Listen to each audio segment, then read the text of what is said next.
Uh, I'm Brian Murphy, Chair of the Land Steward Committee, and call this meeting of the Land Steward Committee to order. Members present are Aunt Suki. Suki's not going to make it tonight. Warren, Judy, Chris, Claudia.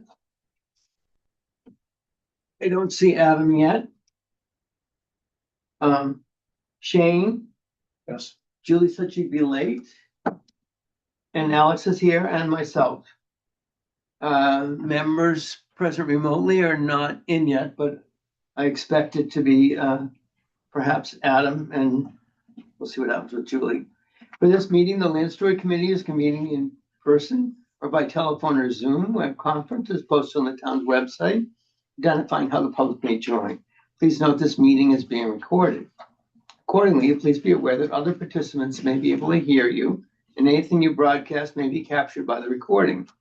All participants should keep their phones or microphones muted unless recognized by me. Each vote in this meeting will take my roll call vote.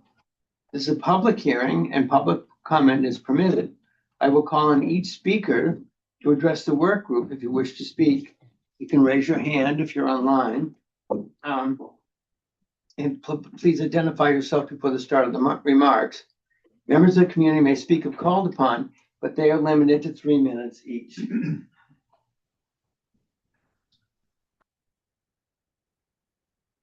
Oh. And we have Adam in person. Can you ask Sarah if she's come from her? Sure.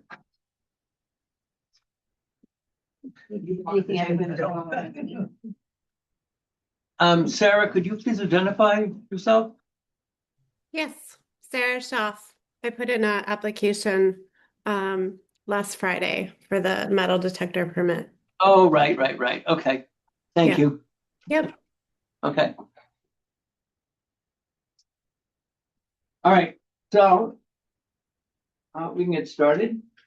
I don't know if people have comments on the meeting minutes of the November 3rd meeting. I was not in that meeting, so. Anybody have any comments about this meeting? I have one comment. Mhm. On FD regarding this meadow. Well, actually, Regarding what, madam? This, okay. actually, I'm going to retract it because I did say dirty road. I thought it was something else. Never mind. Okay. And Adam, I misspelled your name at one point, but I've already corrected that. Okay, thanks.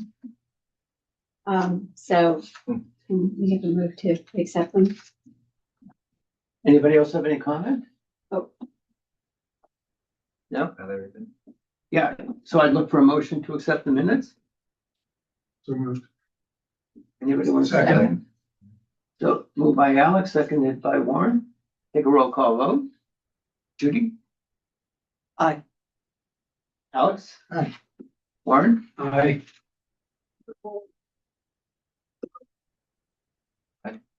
And Okay. I can't see if anybody can abstain. Wait, says I'll abstain.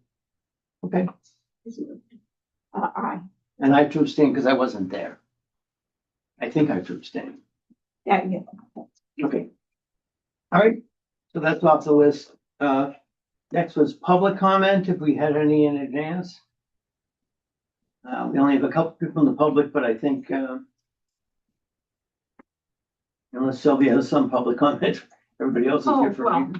The last time I was here, I commented that I thought that if the historical society was going to be working on a cupola, that they should probably have a land use permit. And I had a number of things that I thought that would be good for them to do. I mean, to provide, and that the building inspector at the time who's now left said that they needed to supply a plan so that they could get a building permit. But I mean, they're going to be working on it for a while. It would be good to know how long we thought it might.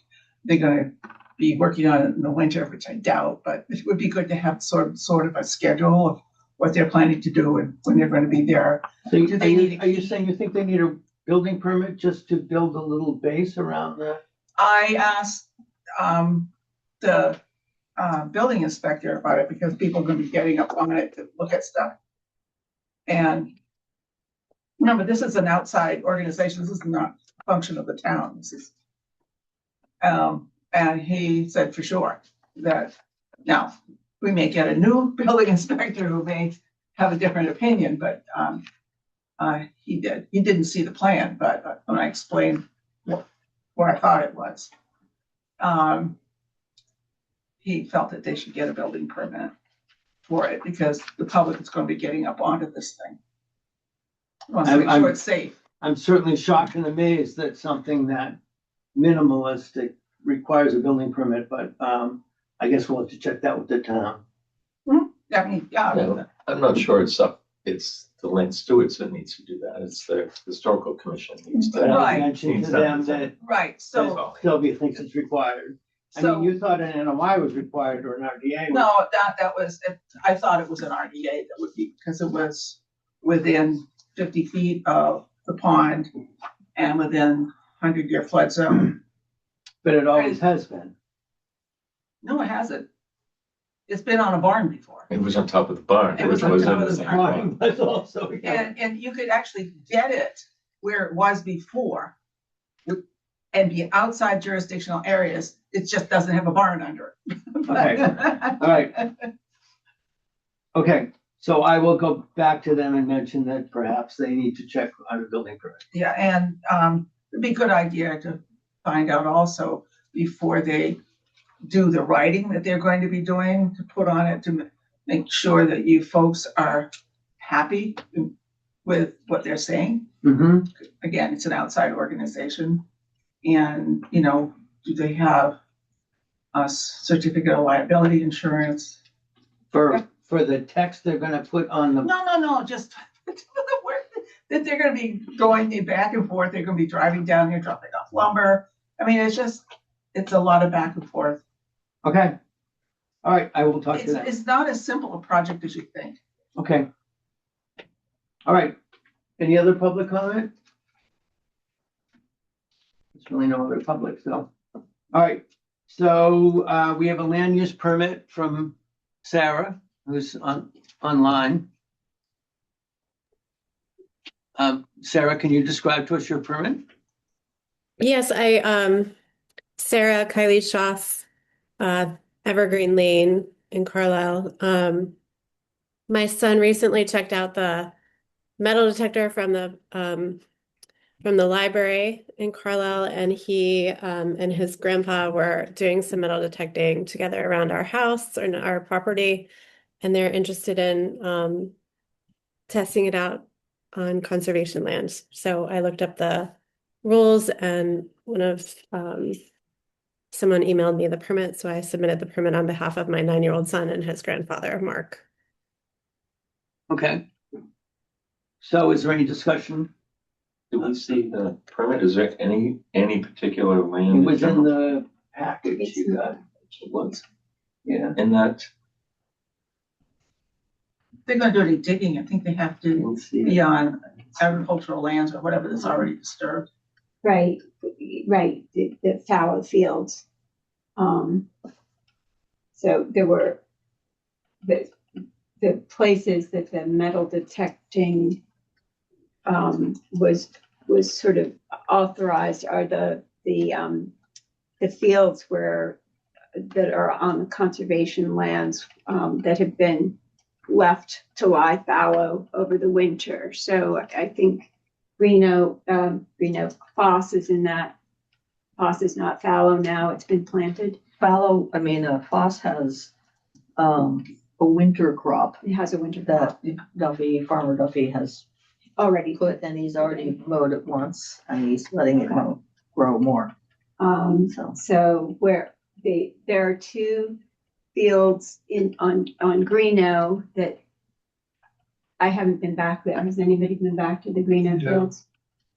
It's Yeah, the end of the season, there's nothing, I don't think there's any cover crop right. there. I Well, he's put the cover crop on several of the fields. Mm. So, not just Foss. I noticed another one. So, in fact, Hutchins Robbins. Yeah. So before we write that down, we should double check. Yeah, We I, can just say fields that are not having a cover crop, that are remaining fallow at this moment, are open for Right. those are any the, kind of. those are the metal fields that detecting. are, yeah, But can I ask why? Because even if you were on Foss Farm and you wanted to dig a hole this big, it's pretty minimal disturbance of Duffy's rye crop that he has for the winter. I don't know enough about rye crops to know whether if you walk around it, I mean, Oh, just walking on it could disturb it. I have no idea. So, and instead of delaying, Yeah, maybe we could say for now, fallow Okay. fields. Is fallow fields, and that okay then, with you, Sarah? and then we can check with Farmer Duffy and see if he minds if they also go on the fields that has a cover crop. Is it easier if we just specify which fields we know are fallow so that the community doesn't have to try to determine which fields are or not planted? Has anybody seen a field that's just dirt right now? No, not that's ours. I get around a lot. If Greeno isn't planted, the issue with You don't see the- Greeno is the driveway is private. No, it's not there. Yeah, but they could just walk up Crap, that's too bad. the trail, Yeah, they could do that. because they're not gonna drive there. But We had trouble with Noel and posting. so how do we want to leave this? That we, but the problem is that this was not, I mean, it's news to me, it wasn't posted. I It's didn't not, see that. I don't, Yeah, it wasn't an email or the, it's not, I just double checked, it's not. It didn't make it. okay. There were a bunch of things I'm that, sorry, Sarah. It's just, we don't know the exact wording of what you requested. I I mean, didn't, I I just, got- the application is very simple. I just put Harry's name, which would be redacted, because he's a minor course. in the application that goes to the Carlisle Police Department. And then my father's name, Mark Kiley, our address, and I didn't specify because there's only a few properties, as you've been discussing, that are allowed based on town policy. And so just didn't, yeah, I didn't specify because I don't know where Yeah, my no, to take that's it, fine. and there's only a handful of them. But I do know that there is some crops, at least on the field closest to us. But again, I don't know that, like one of your members just said, I don't know that they would be digging more than a very small hole, but I don't know enough about the crop to know whether that would Right. cause They would- damage. In order to get to the place where they would dig, they would have to walk through the field. Yes, of course. Right. So what about, just to be fair to everything, we say we're happy to award the land use permit with the permission of the farmer who's currently using it. The question is, it's November. I don't think any farmers have any permits active right now. They don't start until the spring, but I don't know what you've done in the past, Sylvia, regarding, there's the end of the season and then they start up again. So in the past, the metal detecting permit was issued for like a year, so a calendar year. And only active when the field was fallow. And right now, we've got a cover crop. Whether that's still considered a fallow field or not, I don't know. It's like it's a catch-22 going on here. We've asked him to put a cover crop on, and now it's difficult to figure out what to do. I would suggest asking Mark, how many people are allowed to have a metal detecting? Is it just one? Because, that in the past, an individual got the permit and they were able to use it during the time period on the land use permit. The biggest problem has been people coming along and assuming it's just perfectly all right and starting to dig, and when they didn't even have a permit. So we lapsed everything. No one got a permit for a while. But the thing is that it's gonna get really cold and maybe frozen. And to wait until our next meeting when we have info from Mark seems silly. When if we created a permit, authorized a permit, given the okay by Farmer Duffy. Well, or just not use fallow fields. I mean, we're talking about a 9-year-old. He's not gonna cover the whole town, right? Right. What's the application? Did it give us, is the desire to metal detect on a particular piece of property? Yeah, the way we wrote the metal detecting guidelines, the words stipulate that the places on Carlisle conservation lands that metal detecting could occur I see. are the agricultural fields when they are lying fallow. So the actual application is very simple, but then there's a 2 or 2.5 page set of guidelines, regulations that go with it. And technically, you're supposed to get Carlisle Historical Society okaying metal detection too, because if you have a significant find, they have sort of first right of rejection. Would you like me to call Mark and ask him? I don't think. No, because Yeah, it just I guess- says her application was Carlisle Conservation Land. I'm sorry, I don't know why it didn't get shared, but I did find it on my phone. But I think we could just, for now, limit that to fallow fields, and I think, Yeah. I don't think a 9-year-old will be exhausted before they got through all those fields, right? Yeah, as the regulations And the say. grandfather too. Do we have any agricultural fields that are currently fallow? Well, that was, So Would you like That me to was call my- Mark? I No. might be able to help, No? Okay. because the community gardens wouldn't mind if a 9-year-old came out with a metal detector Oh, and that's true. dug stuff. I can specify what plots are currently empty, that's a good idea. and then we have a whole reserve plot area between us and the US Fish and Wildlife that we were growing turtle eggs in. But The it's chances of easier. them digging up a turtle nest is like approximately 0. So And I that would think be easy to get that's to. it's an easy place to get to. It's I think it's plenty big for a 9-year-old to have fun in. So Would that work for you, Sarah? I'm Can you- sorry, I didn't understand it. I We're couldn't. offering an area in Foss Farm, The garden. In the community garden. in the community garden area. Would that Oh, work for you? I think so. I think that's actually excluded in your regulations, though. It is, but So- we can give you I- permission. Since we don't think we have any fallow fields to offer you right now. Oh, Instead, because you think that they'll be damaged from we're the not sure the winter crops? We're Is not that sure what- the farmers are gonna say it's okay.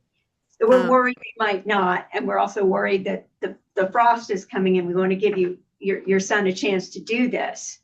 Yeah, I mean, I think he has to return it next week, so it's not. I don't think he's going to have it for very long, but So in the interest of making this project possible, if we were to say, how about you use That's right. Foss Yeah. Farm, the community gardens portion of Foss Farm instead of the cornfields? I think that would be fine. I'd be curious to know what the farmer said. I've worked with farmers a lot, so I'd be curious to know if he would let us go into the other fields. But Ask. Yeah, I still think Sylvia's. So let's suggestion make is that a more separate fun. application. Or Let's- we Let's can, approve this one for now to get him going, and then we can work on another one. we can do both. We can give you, Farmer we can make it one. a motion that says both. Okay, Right, Second but Okay. Sarah, just so you understand, as Yeah. far as most of us have lived here, there's never been a cover crop that was in all of the fields before.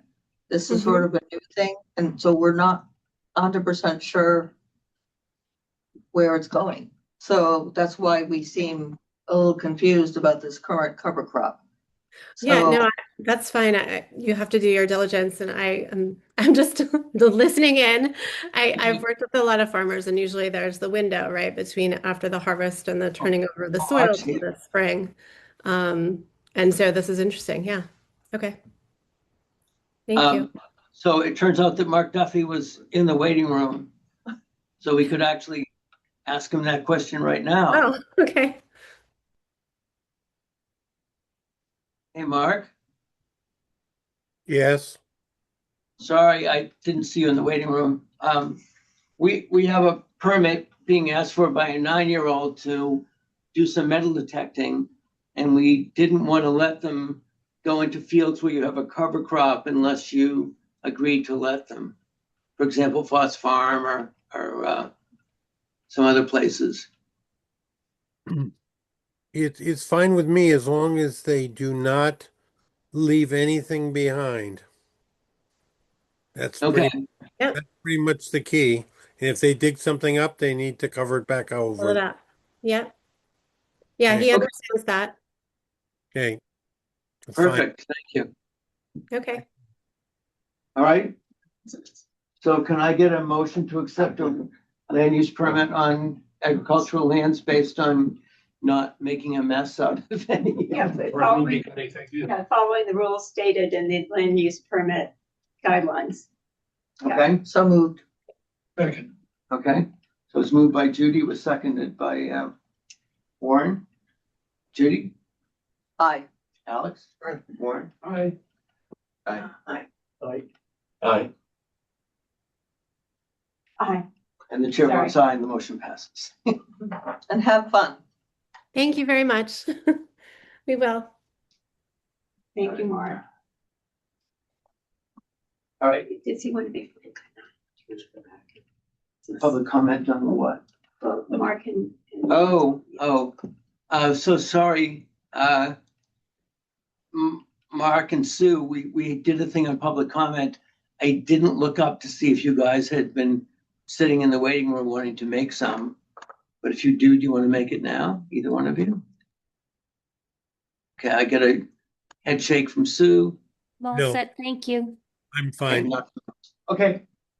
So now the liaison reports, Conservation Commission, the only thing that I think is of significance is that, so I wasn't in the last meeting, but 2 meetings ago, we talked about having the chair and co-chair and the agent be able to make emergency decisions. Alex had suggested, made a motion that anybody on the board should be able to do it. I brought that up with Conscom and they said no, that it was the chair and the vice chair or co-chair, whatever. And you might have read in the Mosquito, it says agent. We meant the conservation agent, but somehow they thought that was Ryan in the paper. Really? Yeah, which is not what we said at all. But in following with what Conscom does, and my example was years ago, there was some tree cutting on Rutland Street, and I called Sylvia and I said, "Oh my God, what do you do?" And she said, "You go out and tell them to stop." So as long as the agent tells you to stop, or the chair or vice chair, you could do something. Otherwise, it's up to them. It's not up to you. Sorry, Sorry. just, so Conscom doesn't want anyone on LSC or Conscom to be able to. Independently, without any feedback, take any action without either going to the agent for approval, the chair for approval, or the vice or co-chair for approval. Or the police, if it's that bad. I guess so. Yeah, it's really bad. I mean, someone's trying to burn down the forest. That's the fire department. Yeah. You got that? Yeah, I'm missing a word. we discussed the idea of any member of LSC or CONSCOM being able to independently take action to impose, Enforcement, I guess is the to word. enforce. And this all happened because somebody from, Boy Scouts from out of Yeah. town did something that we didn't agree with. And we were kind of helpless to do anything. And CONSCOM prefers that Any member, discuss it with either the agent, the chair, or the co-chair, whoever's available. Apparently, a number of years ago, there was a big bash on Toll by some out-of-town group of young people celebrating their graduation. That, Did you go? I did not graduate from high school here. But there was a fine that was paid.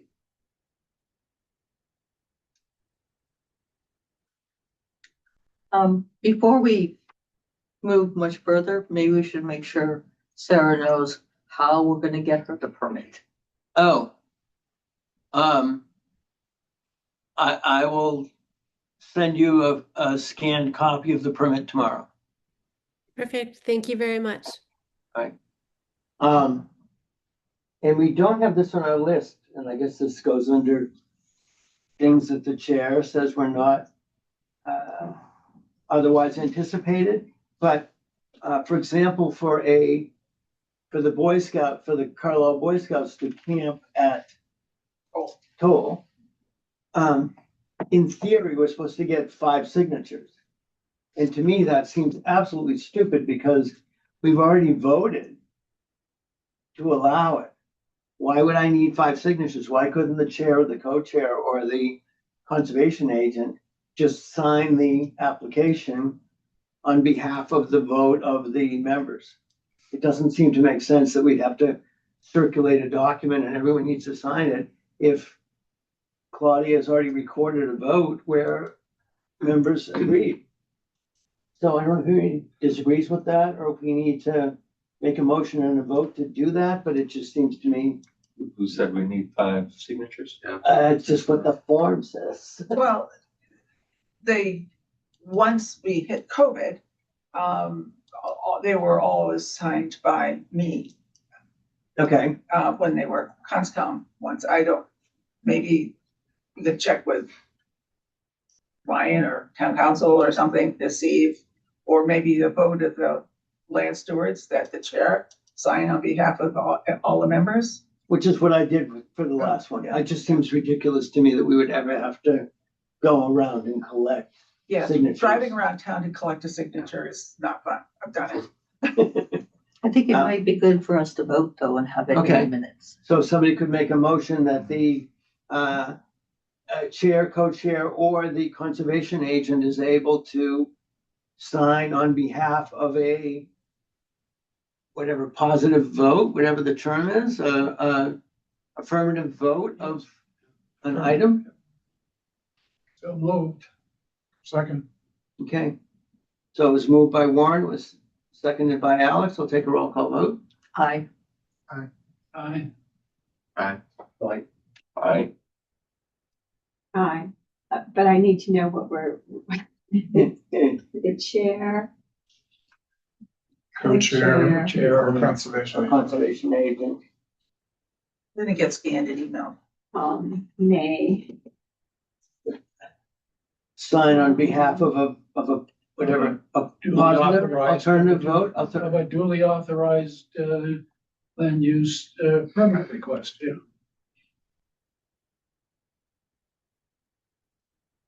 I'm having deja vu with this vote. Yeah, why? I feel like we voted on it last year. No. Same kind of thing, that the chair and co-chair can sign. the land land use use permit, So, metal detector. Oh, we've done it twice. permits, Okay. So- Camping permit, Well. land use permits. Land use permits and They're all- similar documents. They're all land use permits. Whether it's. Okay.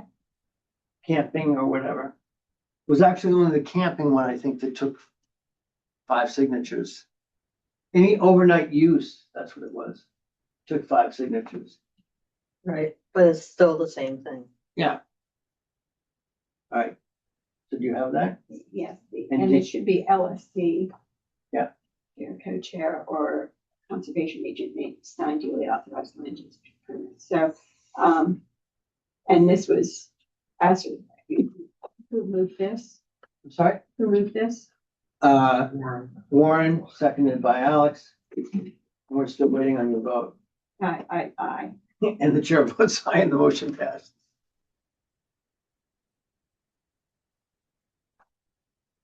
Okay. So that's all I have for the liaison report for Conscom. Friends of the Bog, Chris, anything? Sure, I can give you a quick update on things going on over there. We dug out the 3-foot riser on the Cranberry Bog all the way to the bottom, almost the bottom board. There's probably 2 or 3 boards. We could just go down a little further to get those boards, but And are they rotted, by the way? 'Cause I'm- yeah, the boards will need to be replaced. That's on my list of things, but, yeah, so it's at a level now that can control, we'll keep the water where it is. We had So you dug it out and replace it? Hmm? Did you replace it? no, we took the boards out to the current, Okay, to the current water levels. They can come out more if more water needs to be drained. Like I said, yeah, the boards need to be replaced when we put them back in, but that won't be until after the emergency repairs. So I was at the last Conscom meeting, to talk about the emergency repairs, and they've got a dam company that specializes in these things, and they use ground penetrating radar to find the holes in the dam. And then they have different, depending on the holes they find, have different techniques they use to backfill them or collapse them or whatever it is they're going to do with them. So the other thing we've been trying to do is get it completely clear, so when the repair teams come, they can see the actual dam, right? And that's about, I don't know, we've been over there, 70%, maybe 60%. Isn't more than 70%, maybe.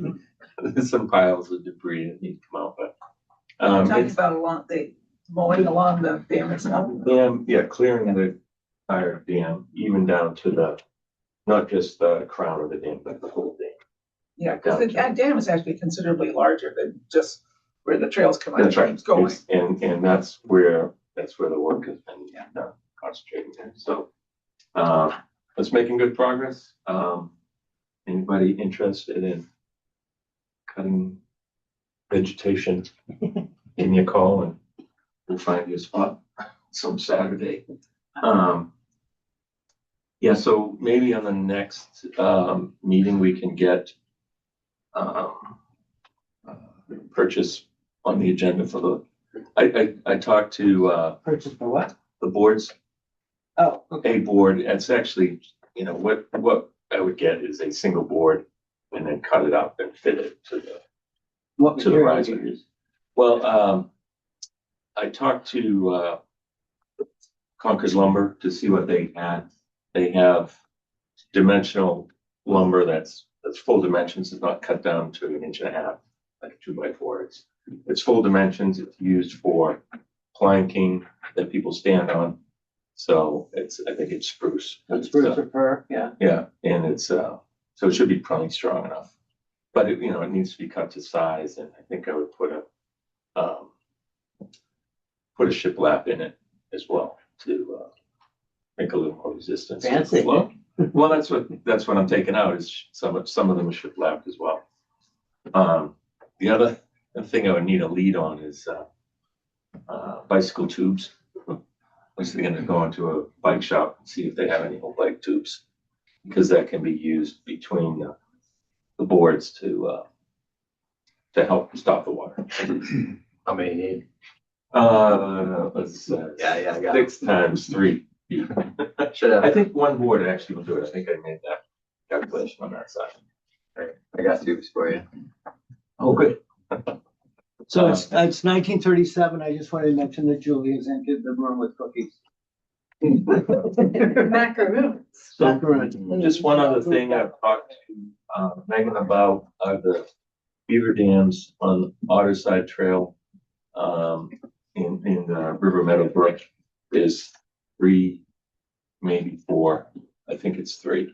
There's one that's, I think, a fake beaver dam. It's actually just a log that's across the water. But there's 3 dams there that I offered to take out before the snow flies. And I think in a matter of a week or 2, 3 weeks, the beavers are going to stop being active.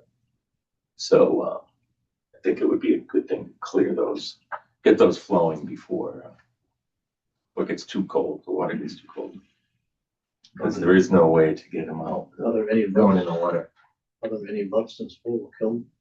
Oh, yes. Yeah, I can tell you that the beavers are not gone. In fact, the 3-foot riser that I cleared out is being visited nightly. And with some sticks and mud thrown into it. So, but again, they're not as active as the last couple, but they still throw, and it stops the water, but it clears out pretty easy. So the beavers along Otterside Trail, the dams along Otterside Trail, presumably those are occupied. No, these aren't. They don't live in the dams. They build the dams. They're dams. And they They're live dams. in They're not lodges. Yeah. Okay. They're not the lodges. They're just their structures. Monitor the dam. What's that? Monitor dam number 1. We don't. Oh, Wanna yes, go through yeah, this again. I've been monitoring. I've been monitoring. For a new lodge. Right, yeah, do not. So, yeah, I think that, and this will come up maybe a little later in discussion, but, I've read a lot of papers about how to live with the beavers and some of the things you can do to sort of just slow them down. And, there's tricks you can do that will fool some beavers, that won't fool them all. But, like laying a pipe lengthwise along the riverbed right across their dam, and they come along, they rebuild the dam, but you've got You've got a water flow. water Beaver flowing. deceiver. It's a pond leveler. There's all Yeah. kinds of, I kind of avoid the term beaver deceiver because there's all kinds of different, That's sort of what we did in techniques. Greeno. it is the same principle for sure, but this is sort of pond leveler where it's basically underneath the dam. But you can also lay, if we clean it out, I was gonna suggest to Megan and the Conscom that we drop a 15-foot chain down on the bottom of the river. And just have a little string or something or a rope going to the side. So, if overnight they rebuild the whole dam, you just basically grab the ends of the chain and you can stay ahead of it. So I don't know how successful some of these techniques will be, but I think they're worth trying. Anything about Hart Pond and the discharge? It's done.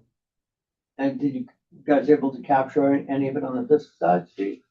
Yeah, I mean, everything's draining right now. So. I heard from Megan today that they pulled a board in their Cranberry Bog Dam number 1, just up from you. Oh, okay. Yeah, and They're a little late to the Who's party. well, We asked them to do it when they, Who's they? Chelmsford. Chelmsford. Okay. I mean, it was a discussion, I think, at the last meeting about doing that. It's happened. I heard it today. Right. It was supposed to be in conjunction with the pull at Hart Pond to divert the water to the Fisk Street side. But it turned out it's not really a problem on the dam number 1 side either. So. It's 2 different entities running that. Hmm? 2 different entities. Well, It's the Hart Pond people and I know, the that's Conscom people. That's right. So is that it for the Friends? Yes. Chris, can you turn your hat around and talk about? I haven't been to an AgCom meeting, I'm afraid. Don't think they've had one. The next meeting is, I think I missed one, but their next meeting, I think, is early December. Okay. So try and make that. And there's no one here to represent the select board, so we can move on to, the 2027 budget. So no AdCom, no, Pardon? no, environmental sustainability. Yes, Christine. They're not on here. Yeah, but technically, Okay. You just pass the map on this now? yeah, all mine. Yeah. No fighting. I'm the chair, I don't allow fighting. Good. You have 2 minutes. Thank you. So 2027 budget, I'm sorry, amounts full. Okay, well, first of all, Adam had suggested, and I agreed, and I don't know if we need a vote, but if we go through the budget line item by line item for approval, the only modification I might suggest is to consider the mowing as one. I don't know if we need a separate thing on the mowing on each field unless Judy, who knows more about what needs mowing and what doesn't need mowing, wants to modify the mowing for each. So maybe unless we hear otherwise, or Judy, do you think you'll want to have some sort of a justification comment for mowing on the different fields? Is there something that will be different It's from what's on all- here? It's all up in the air right now because we're, trying to get a meeting with Ryan regarding maybe using DPW for mowing. Trails indicated interest in that also. But we also have some bids coming in, but they're being a little slow. Getting out there. They need to look at the fields before they're gonna bid. Okay, so Sam Bell, for anybody who didn't really realize, very knowledgeable, used by Sudbury Valley trustees, Audubon, and most of the towns in this area, because he was knowledgeable and very cheap. Okay, so, that was a perfect blend, okay, cheap and knowledgeable, instead of just cheap. And, so with him not being available, the other people out there aren't necessarily either knowledgeable or cheap. So, so that's what we're discussing, okay? So right now, as it stands, the thing we all approved, which had the maximum budget for all of the fields included, okay, that does not mean any deep, mowing of the slopes of the bog, okay? It only means the pathways. The whole total would be 5,000. So that's exactly what it was last year. But it's one number to cover all of the areas meaning, Fox Hill, Foss Farm, Toll, Cranberry bog. and the Cranberry Bog pathways, yes. Not Benfield. And Benfield, yes, and Benfield. So, yeah, which was done in the past by, who's the guy that died? Yeah, yes. Anyway, so the whole thing was $5,000, okay? Does it also include Greeno? Because in the budget, it says, it says Greeno, but I think Greeno is still gonna be a subject for But discussion. Reno is agricultural land right now. No, the former Where the barn Where the was, cupola Oh. is. and farmer's cottage. I think that's a separate topic. So were this bid go, oh, I'm sorry, I interrupted you. Were the bids being taken by contact specific people or was it a public bidding process? First it's advertised. What was advertised? Yeah, generally advertised. So, but the biggest thing is that the chair and the vice chair have to have a discussion with Ryan. Mhm. Okay, so maybe on the mowing, can we agree that if the total as defined by The past. us is no more than 5,000, that can be individually approved, and I'll make sure the addition is correct on the mowing, so that makes it a lot easier to do all the rest of the items. Do we need to vote, or do you want to vote, and then we should vote on, you said just a vote on each individual line item then?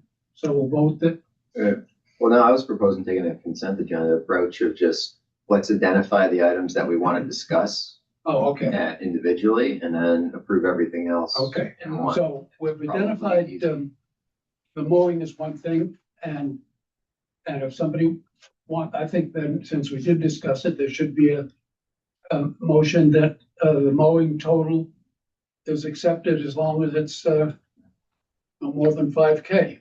Are you making that motion? Well, yes. Well, the thing is, we don't know. That's the thing, okay? Until we get the general public out there that have reviewed, I mean, the one person that came and looked at Benfield said Benfield all by itself would be $5,000 to mow, okay? Because That's a lot. unlike anything I've seen before, it's like 8 feet tall. Yeah. I mean, it's bizarre, you know, so, but even when it wasn't being mowed twice a year, it was not that tall. So what happened?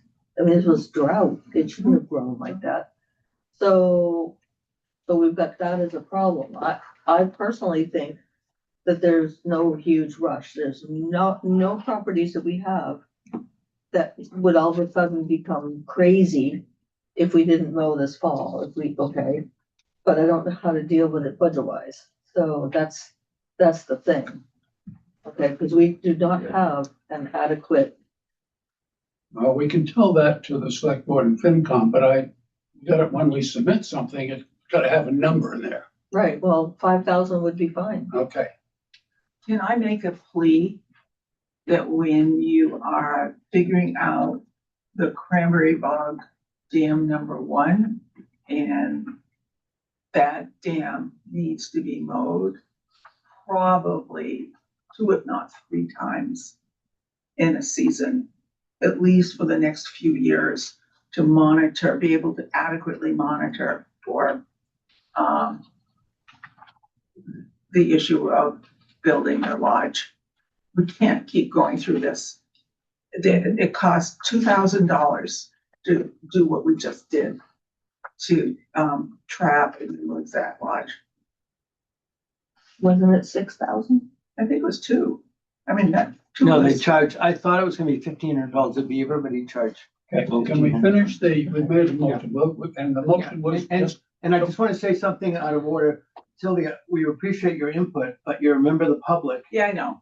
and he's in the middle of a motion and you're, I'm sorry. okay? Sorry. okay, so, but just to remind people, the motion, it did exclude steep slopes, so but it did include the flat trail, these, by the sides of the trail. I think $5,000 is lowballing it. And I just think it's gonna be, I think if we're gonna put a placeholder in there, it should be a bigger number.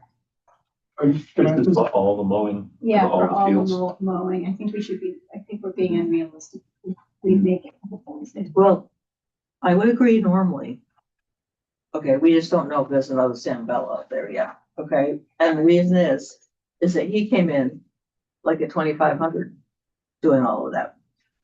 Okay, so we just don't know. 5,000 was a number he never got But close it to. doesn't hurt us. Right. I You mean, can always give it back. yeah, Okay. exactly. And- And if we can't find another Sam Bell and we haven't asked for enough money to get this work done, then we don't have the budget. And another issue is that the total of the current request, as on the printout you have, is significantly less than what we asked for last fiscal year. And there are certain bean counters in FinCom and the select board who only care about what your budget request is relative to last year's. So what we asked for last year? And so we have room to spare to be safe while still being under what we asked for last year.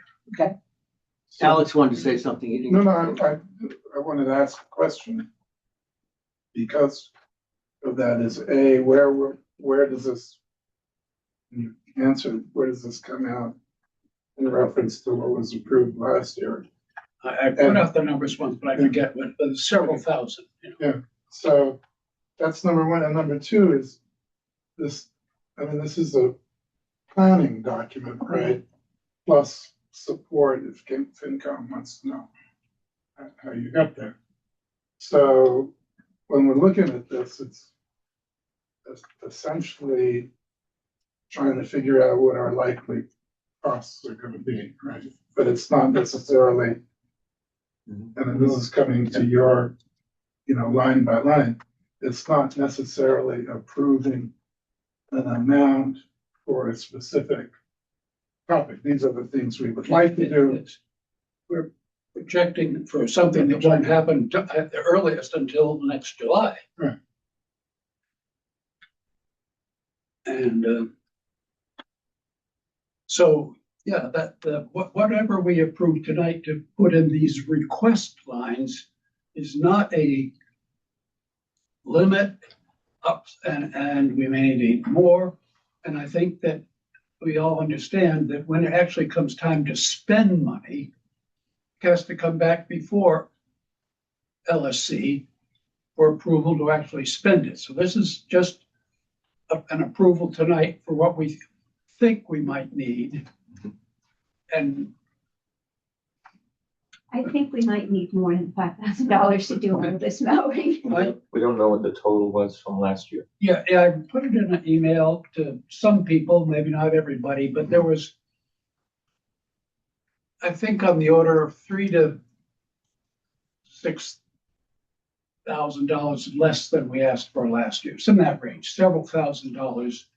But why do you think we would need less money next year than we did? Well, I think it was the bog. I think last year there was duplication. I mean, for the budgets for the country, there was duplication in between LSC budgets and CONSCOM budgets over who was going to win at the bog, and we didn't pay for anything.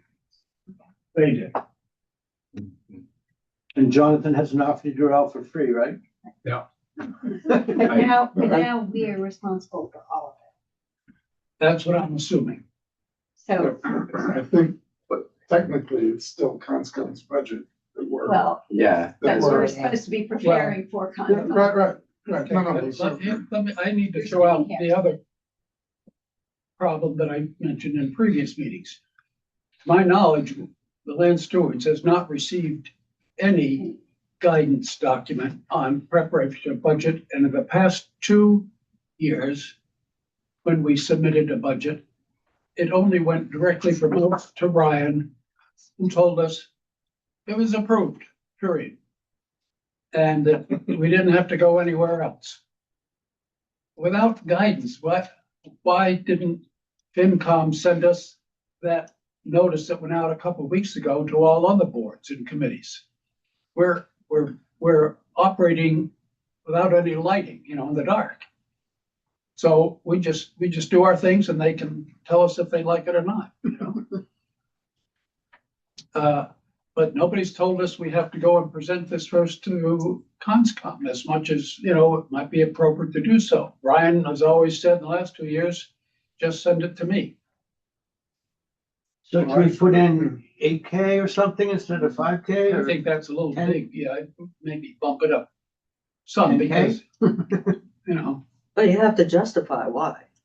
well, we don't have bids for anything right now, so we can't justify any of the mowing costs. We have to pick a number and go before, if we had to go before FinCom next week and justify it, we'd say, honestly, we're not ready to justify it because of the reasons we're trying. It's just our best estimate. I think at this But then- stage, we're justifying agreeing on recommending the activity, almost more so than Mhm. feeling confident about the amount, right? Yes, So, and that they're building on Alex's point before, that when we're voting, just because we vote on it doesn't mean it's gonna go and get done. We're voting on it to say that we are supporting making these recommendations to conscom. And that's it. So numerically, well, the last time I was involved with this for came to LSC was Sylvia and I going to FinCom and asking for 50 Gs for maintenance. And I think we got 36 or 37. And the process, I mean, it was nowhere as good as what you two have done here. It was definitely back of the envelope. But all they cared about was, are you level funding? And are you gonna do, more than 2%? I don't think that's changed. I think Yeah. it's still level. That's it. Level funding is the word for this, for the FY 27, level funding. And we will, even if we bumped up the mowing by 2 or 3K, we would be below level funding from last year. So, so ultimately, I think this is a great planning document. Something that we can use for the next fiscal year to plan tasks and go and get quotes. And like, but you're right, the number is not. Right. And there's one thing that's not on here. Okay, so I think it was 2 meetings Maybe ago. more things, Was that? maybe several Well, things. could we just, Yeah, for yeah, the we sake should- of documentation, could we make a motion that, about the mowing? And Yes, we should You fit- started out saying if the mowing total is more than 5,000, and I shut my horn and said, I don't think 5,000 is the right number. So let's adjust the number and vote on that and then move on. So Well, let based me on ask- your email, Huh? based on your email, you said the conventional mowing total cost of almost 6,000. And then with the special equipment was 8,000. So it looked to me like you were proposing a 14,000 Yeah. total mowing. Yeah, Right, Okay, just so, wanted to throw those numbers out. But you say that 8,000 is a special line item because it's the steep slopes and Yeah. everything. It's okay. so why don't we go with those 6,000. numbers? and that's fine, except that if we're gonna put numbers in. Okay, 2 meetings ago, I had sent in a document that encouraged us to consider for a small fee, having a person that we sort of retain for environmental management expert, okay? Nobody Yeah, here but can in we this finish the room, mowing? That's a separate line item, Judy. but it's about Oh, where we mow, how much we mow, I when we understand mow. that. So you Is just the- wanna have a number and then we'll fit Well, that in. if we change the mowing protocol, then next year's budget will reflect what the recommendations for the change mowing protocol is going to be. But right now, mowing protocol is as it is, so we have to have money to do the mowing. As we- What I say, I want to finish the mowing line items, get the totals in there, but Judy's request for professional guidance could come next. Yeah. Okay, Okay. different line. all right. So you guys want to make a motion regarding Yeah, let's go. Well, I like Chris's 14K? thought as to what he's reading off of our past, Your email Your estimate. Yeah. Was 6,000 for conventional mowing and 8,000 for specialized mowing, steep slopes. So a total of $14,000 Total was for 14,000. mowing. Sylvia, we can't take public input on everything, No, I was just a question. so let's just wait a minute. So And Sue had her hand up earlier too. I know, I felt We bad. weren't Sue, I don't know if you're paying attention. I know you had your hand up. going to go around the room first. Sue, you still there? Yes, I'm here. I know you had your hand up before. I'm sorry. Oh, that's okay. It might be a moot question. I was just curious, how the LSC advertised for mowing. I think We haven't Judy said finished yet. generally, and I wasn't sure what that meant. We've just begun to reach out, so. Yeah, we haven't How even, are you reaching out through the Carlisle newspaper as an goal official would be- advertisement? Or? to do that, okay, but we can't do anything until we have a discussion with Ryan. Got you. Okay, I just wasn't sure what that meant. But we can't accept bids until we advertise. We have to follow that procedure. That makes sense. Thank you. So Sylvia, you had something to add? I just was wondering if that included mowing the actual bogs when we're talking about the mowing and we're talking about side slopes. I don't think so. Just the slopes, okay. I think so. Yeah. There's a separate line item for the block itself. Okay, I haven't seen the budget, so I don't know what's there. Okay. That's why I asked the So question. Warren or Chris, do you have a motion to make here? You, somebody. Well, I'll make it that we accept line items for conventional mowing that total no more than 6,000 and special mowing line items that total no more than 14,000. And that doesn't include mowing the flats of the Yes, bog. yes, that's a steep, right, the 14th is the steep slopes, So it was 6 and 8. 6 and 8, yeah, 6 and 8 yeah, with a 6 and 8. total of 14. Total of 14. Can I get a second?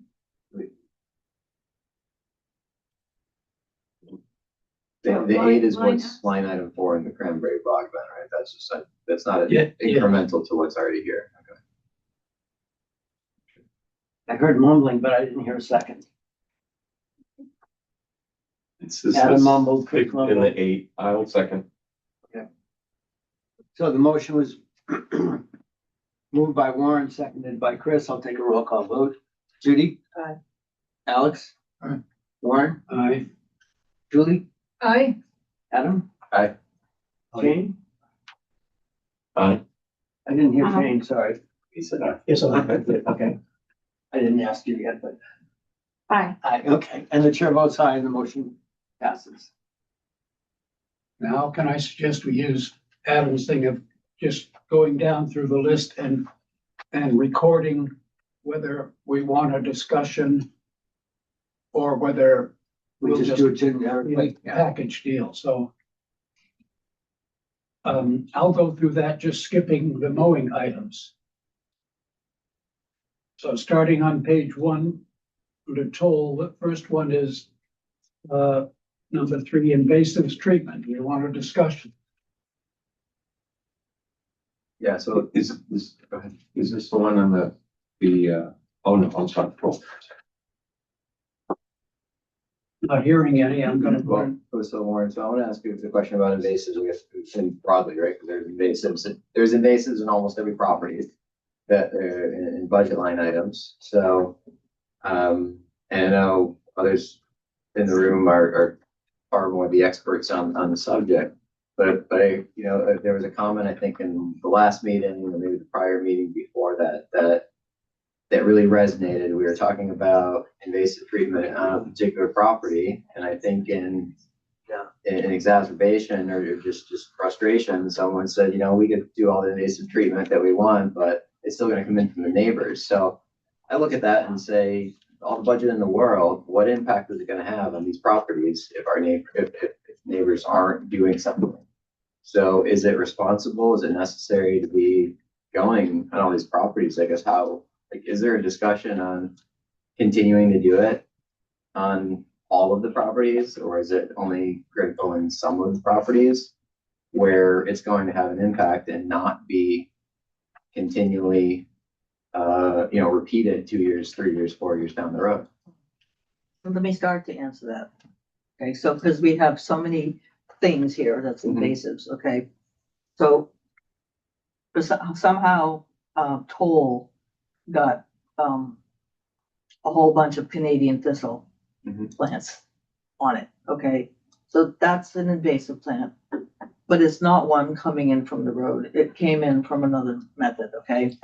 And so starting a bunch of years ago, it was starting to get treated specifically to kill it. Okay, this is a plant that if you mow, which was done a lot, it makes it spread really, really fast under the soil. And it spread to 3 acres, okay, which is huge. And it's a plant that will take over the entire thing. So that's very different than if we're gonna be removing buckthorn and multiflora rose, burning bush, that kind of thing. And to your point, if you look at Banta Davis land and the cemetery, the town or somebody lined all of that with burning bush years ago. Okay, and so a lot of that has gone over to Fox Hill. A ton of burning bush, huge burning bush.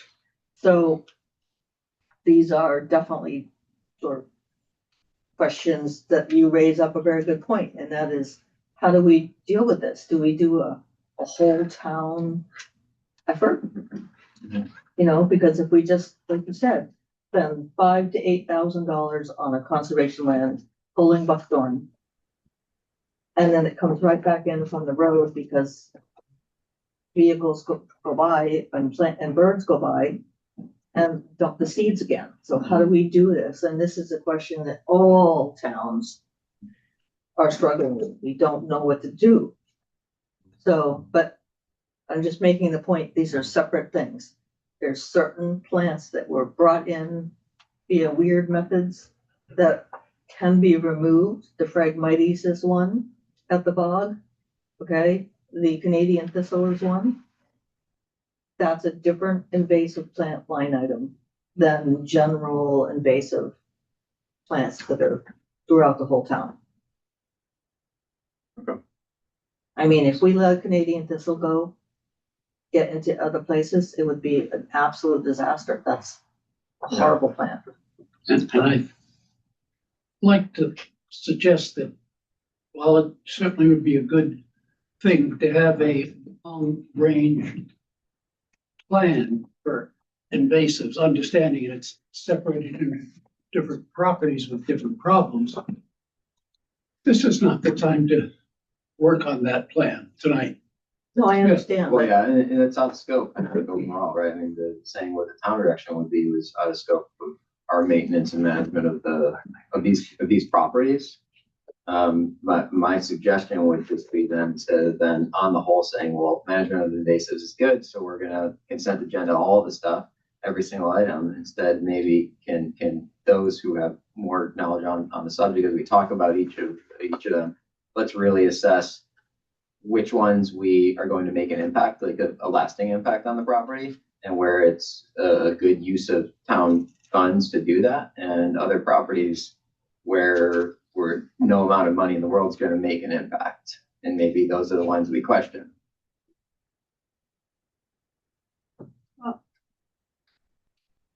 I think it's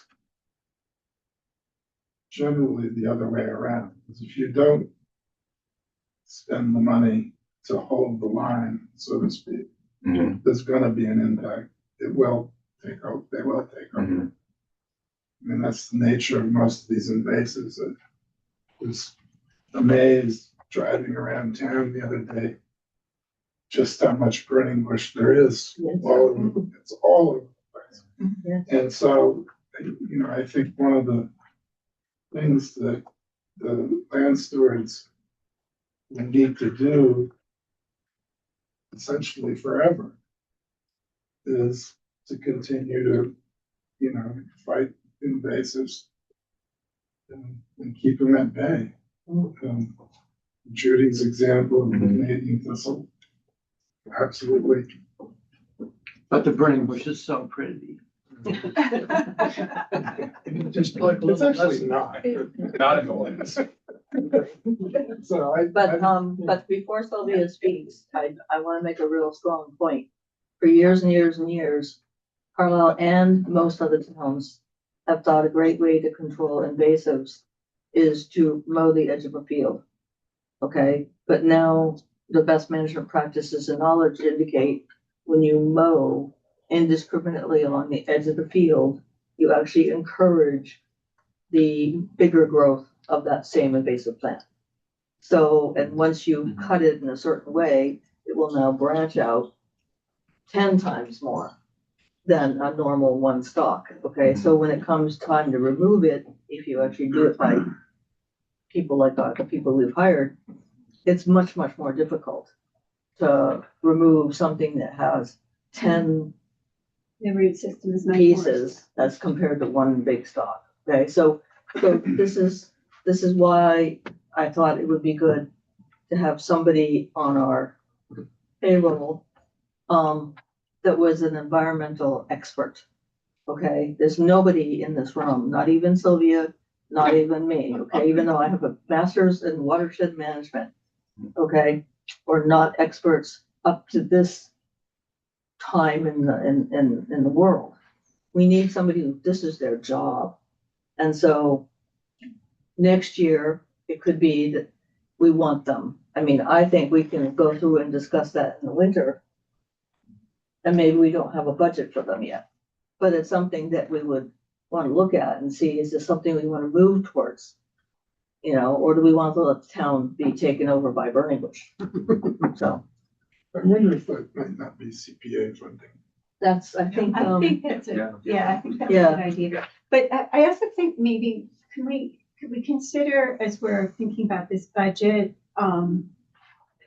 thinking about invasive treatment, not on a line item basis, but at least with the established programs, we think about approving the ones that we know have been identified and are being worked on, and we have estimates for.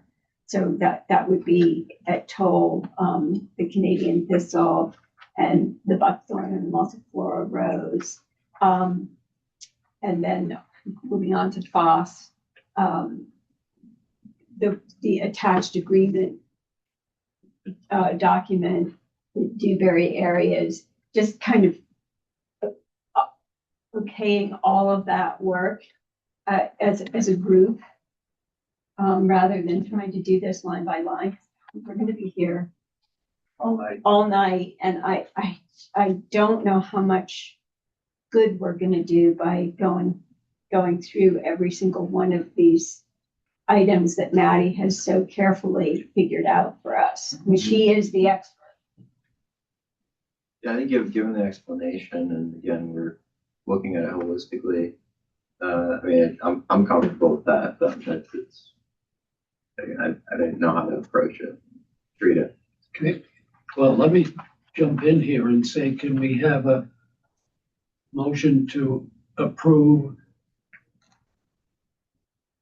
all of the current, given we've had some discussion, not on all projects, we've had some discussion, but a motion to approve the existing estimates, which are budgetary estimates for all of the invasives work to be done as listed in this document.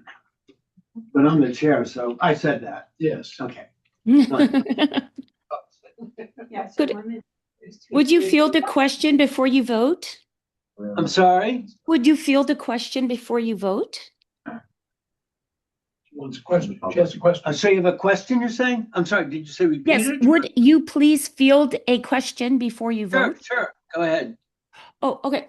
So I know in prior meetings, the LSC has said that some of the fields are really, they were not really tended to as you would typically do it because of the drought. And I know the edges along a lot of these fields are getting pretty grizzly, like Judy said.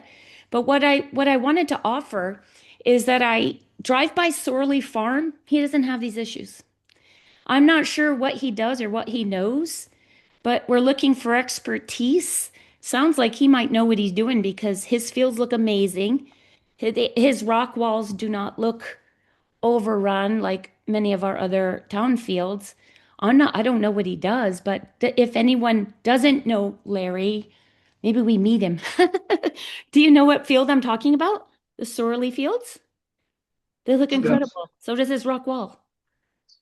I maybe I don't know if that would be a kind of a inexpensive way to reach out and get some knowledge. I don't know how many generations farmer, but he's doing great. Thank you. I offer that up. Okay.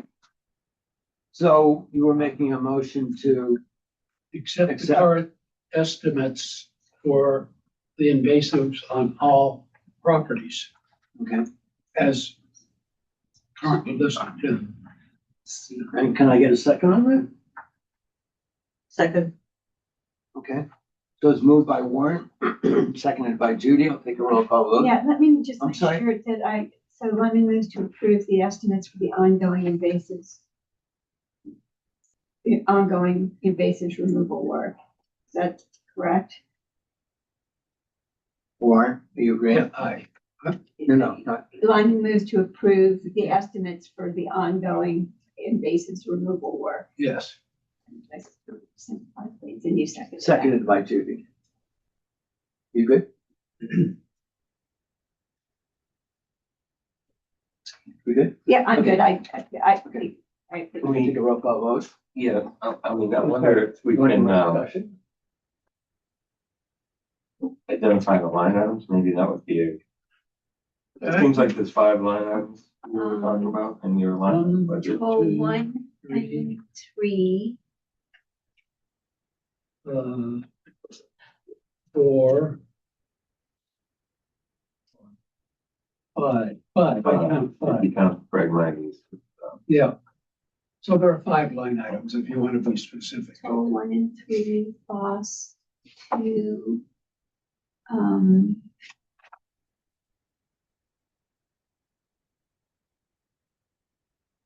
crime, is there anything in the cranberry bog? There's one, item 5.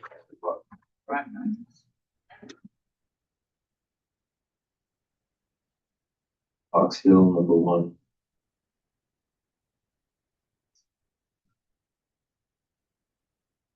The nice thing is that E and C is also gravely concerned about invasives. So ultimately, it could be a bigger, teamwork effort.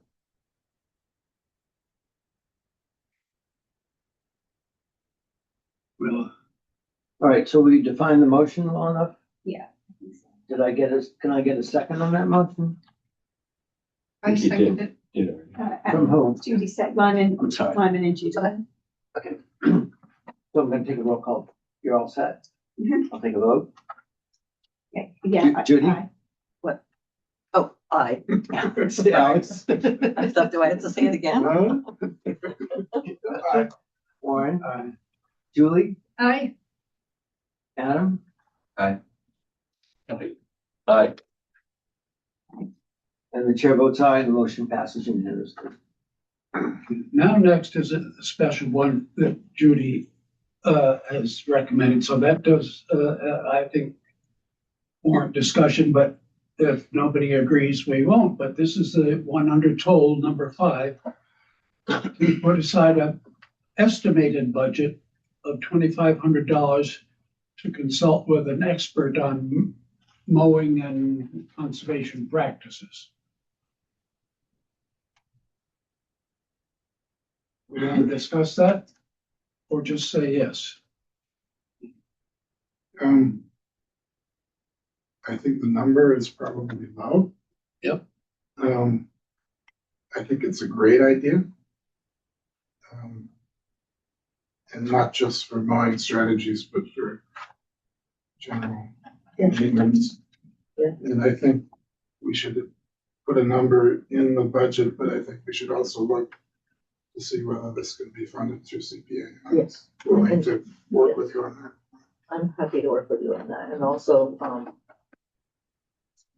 select board, Barney also recommended it when we first brought it up. So should we double it to not to exceed 5K or something? I think we can afford that. I'll have to double check the total versus last year, but Yeah. I think so. Okay. And what, Yeah. sorry, what number, just, They said it was 5 under toll, but it's not on this. it's not, okay. It's 5 is Phragmites on this. There was, Do we want to leave that line Okay. item under toll? Or do we what is want- your Well, version? I mean, I don't think who cares? The FinCom doesn't care. Well, I know, but just for our own Yeah. Yeah, that's fine. reference, that It's okay. I just, the minutes will line up with the budget. Yes, It'll totally. just make more work if I have to make a new category. Which I will. I mean, we already have some catch-alls at the end. I could put it there at the end. Okay, so, but we need a motion. just, Well, Chris, just can I talk about that a little bit? Go ahead. Because,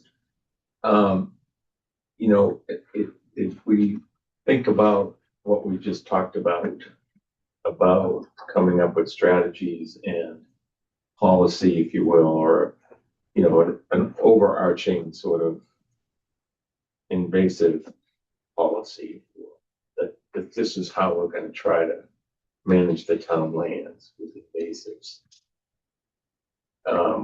I think a consultant would be a great thing to have, Almost mandatory, yeah. you know, to be able to come up with something like that. And I don't know if that was what this is envisioned. I mean, we're just sort of limiting here to mowing. No, I think No. it definitely would include, Yeah, and an example, I'm sorry to bump in, Yeah, but let me just so I just, can. let me just finish. But I suggest we think about it in that higher level strategy where, you know, I know we didn't want to do that in this line item discussion, but, you know, it was something I wanted to talk about at some point, is developing sort of a long-term strategy. And because I do feel like sometimes we're just, and maybe that's just the nature of chasing invasives, right? It's like whack-a-mole. We got some over here, we got some over here.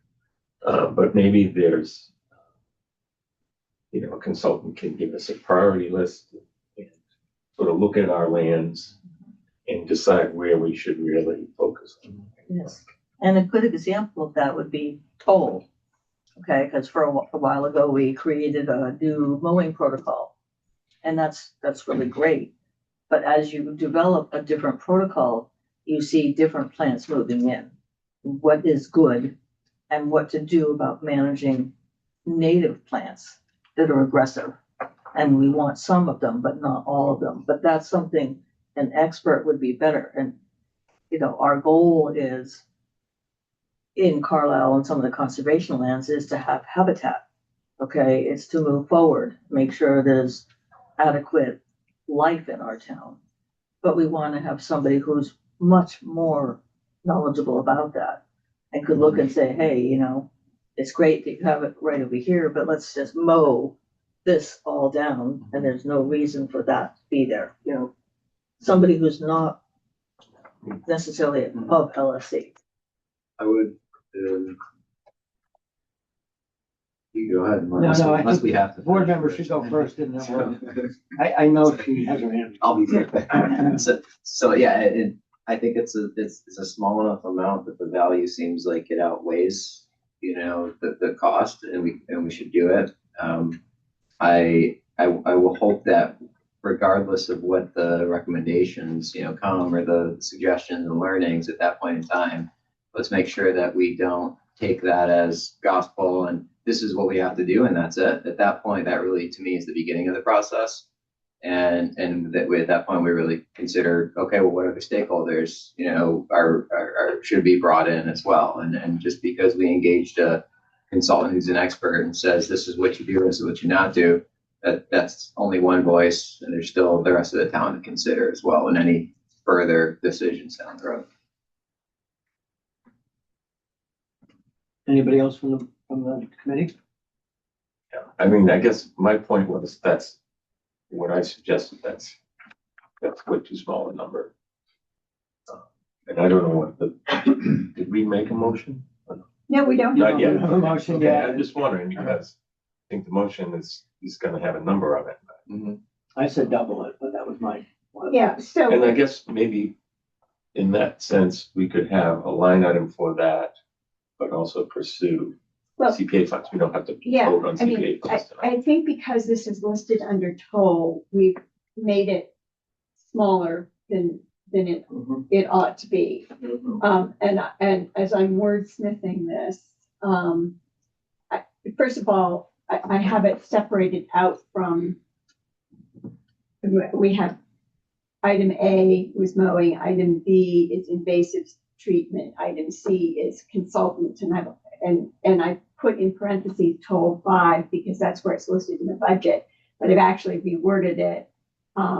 So it's consultant for mowing strategies and invasive and related invasive management, which could start at Toll Field and expand to other properties,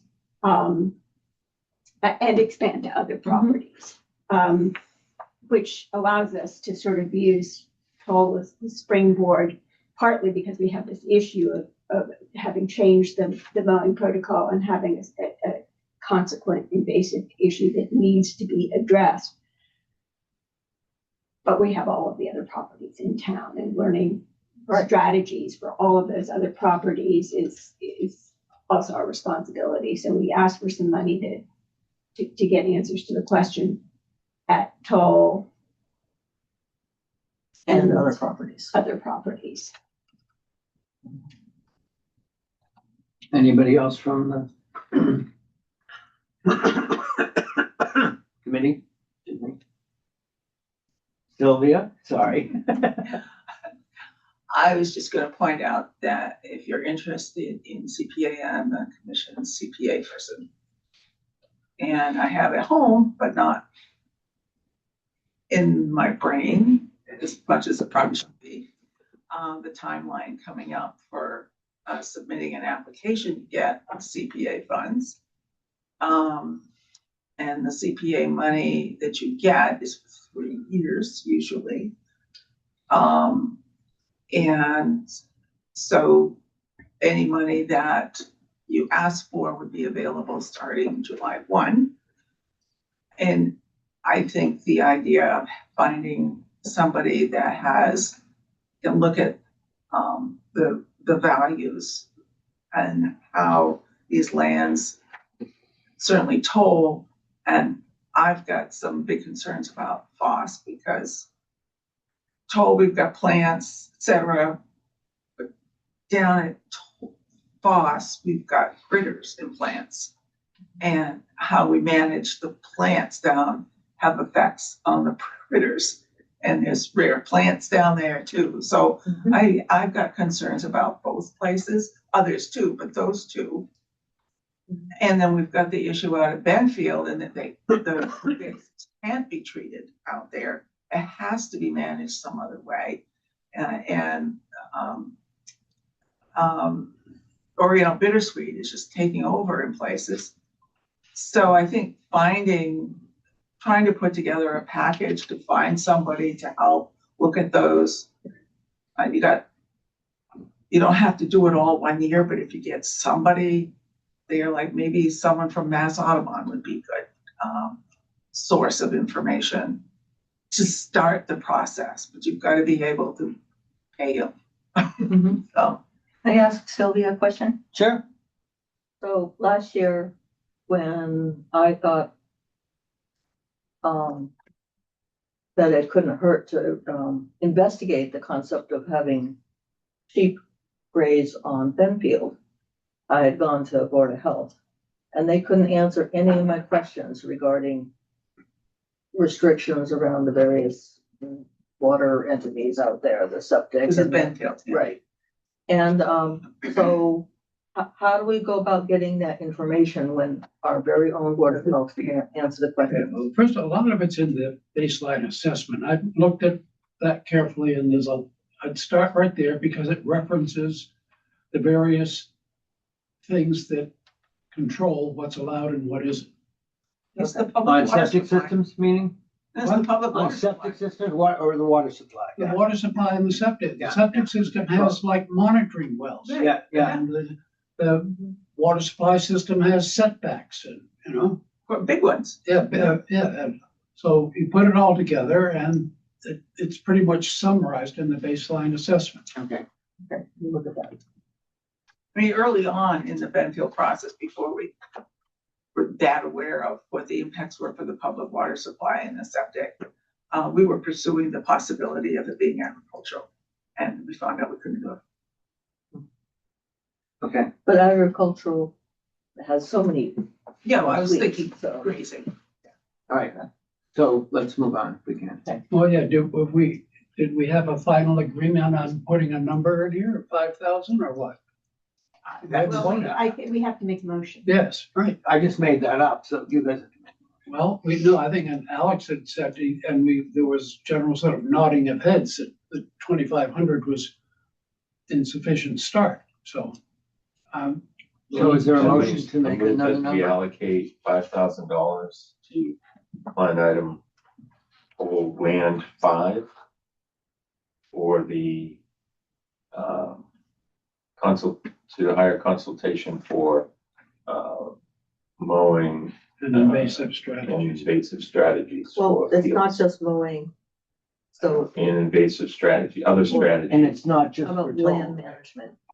Land management, because that covers everything. To hire a Well, it's his consultant. motion, so. It's to allocate it to hire a consultant, correct? That's right. But Chris didn't That's- say I land mean, you could management, just- you did. Does Chris wanna change it to land management or you? I was just reading from the line item. Right, but it's about, my whole thing that I had sent to everybody was Yeah. about land management. And that is invasive management, that is talking about the species and other kinds of concerns Sylvia just brought up.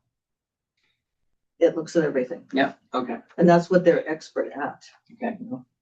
But Chris was making a motion, I'm not familiar with You it. want to read it back to me? What he got so I've far? got, it moves that $5,000 be allocated to hire a consultant to formulate a plan. I'm putting words in the mouth, formulate a plan for, Well, I'm gonna hire a consultant to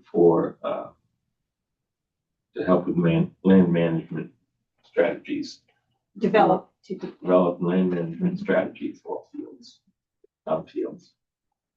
All right, so I have a motion by Chris. Can I get a second? Second, Seconded by Warren. Take a roll call vote. Aye. Judy? I, Aye. Aye. Aye. And the chair votes aye, the motion passes. So point of order, Mr. Chairman. I'm sorry, go ahead. When we're all in one place, are we allowed to voice vote, Yeah. like all at once? That's correct. Oh, that would make a All lot in of sense, favor, wouldn't it? signify by saying aye. That's And true. I confess, I substituted Carlisle Conservation Lands for town fields. We're forgiven. Just fine. Yeah, voice vote would be very easy. I'm not used to having Adam here. Thank you, Adam. Okay, moving on. yeah, please. Okay, on, Lost Farm, there are two things that I put in. I can kind of lump them together. And I think I'm gonna say it needs discussion, and I think most do because you don't know about this, but here's my recommendations for items 3 and 4 under Foss Farm. One is I'd like numbers in here for the following reasons. If next year there is corn grown at Foss Farm as it was in recent years, Mm-hmm. with equivalent herbicides applied, Mm-hmm. then I would like one more shot of groundwater analyses at a couple wells at a time closer in time to when the herbicides were applied to determine whether or not herbicides are getting into any of the irrigation wells in the community gardens. Okay, And I'll stop right there and go to the other one. before you do, would that test for neonics or would that only test for, Now, that's just herbicides, okay, just herbicides. okay, And to the extent we could, we'd only analyze for the ones that we knew he was using. okay, And that the quote, we have a quote for that, for the modest, I think there's just 2 wells or something of $1,200.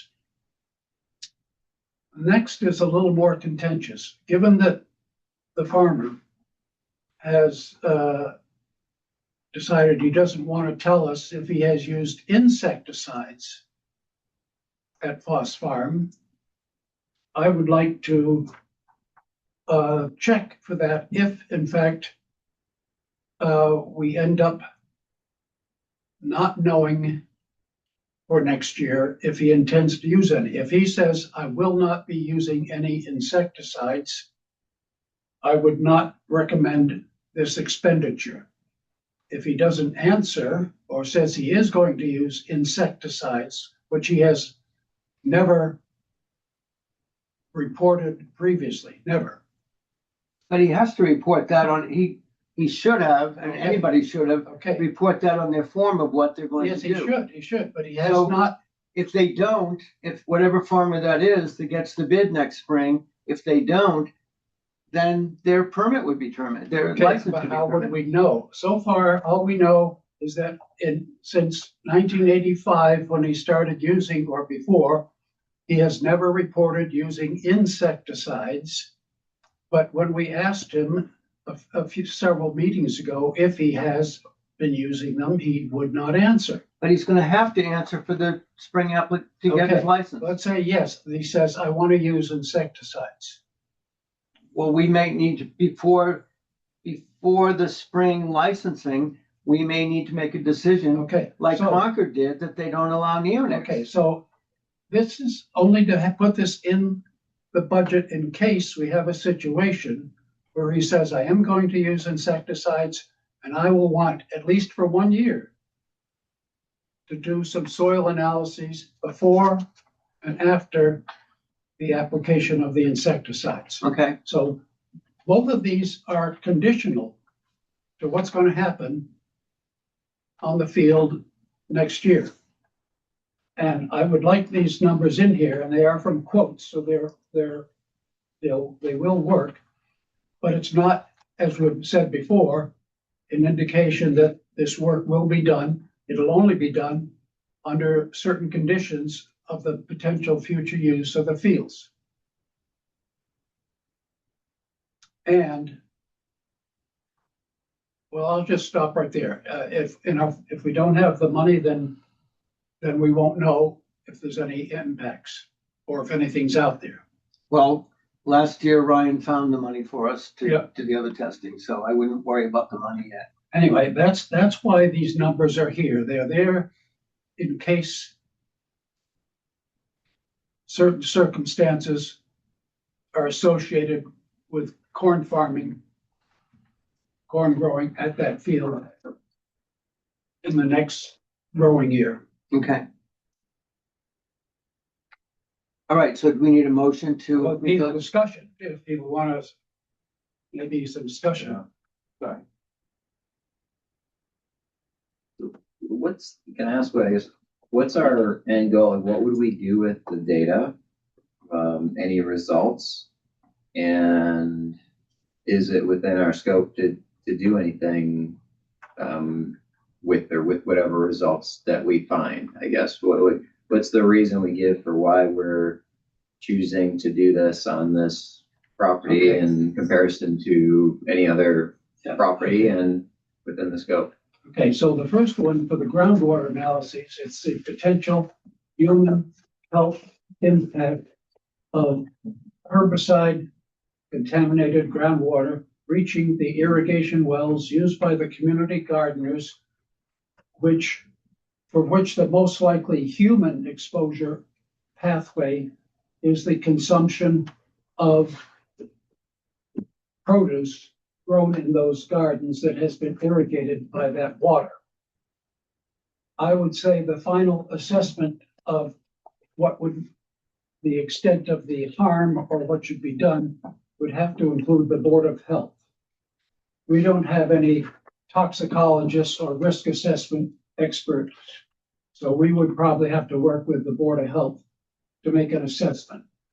On the other one, the primary concern, quite honestly, are the class of insecticides called neonicotinoids, which are probably the most commonly used in these situations and are very problematic regard to their toxicity to non-target wildlife of all types, not just insects.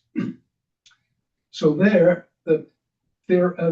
process would be, we would have a set of soil data, which would be from composites. We can't measure every spot on the field, but I have planned for 2 composite soil samples before application of any insecticide and 2 composite soil samples to be analyzed later in the season after application. And those before and after samples could then be compared with literature data that's slowly growing on this class of insecticides to see just what level of effect might be expected with based upon the concentrations we find. And then that could determine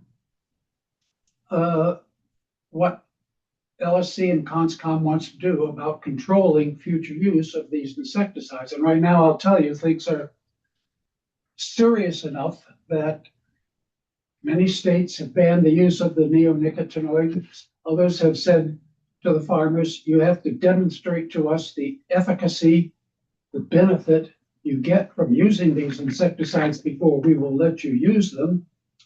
And right now, the EPA is being sued by, I think, the NRDC, the National Resource Defense Council, to ban these chemicals altogether.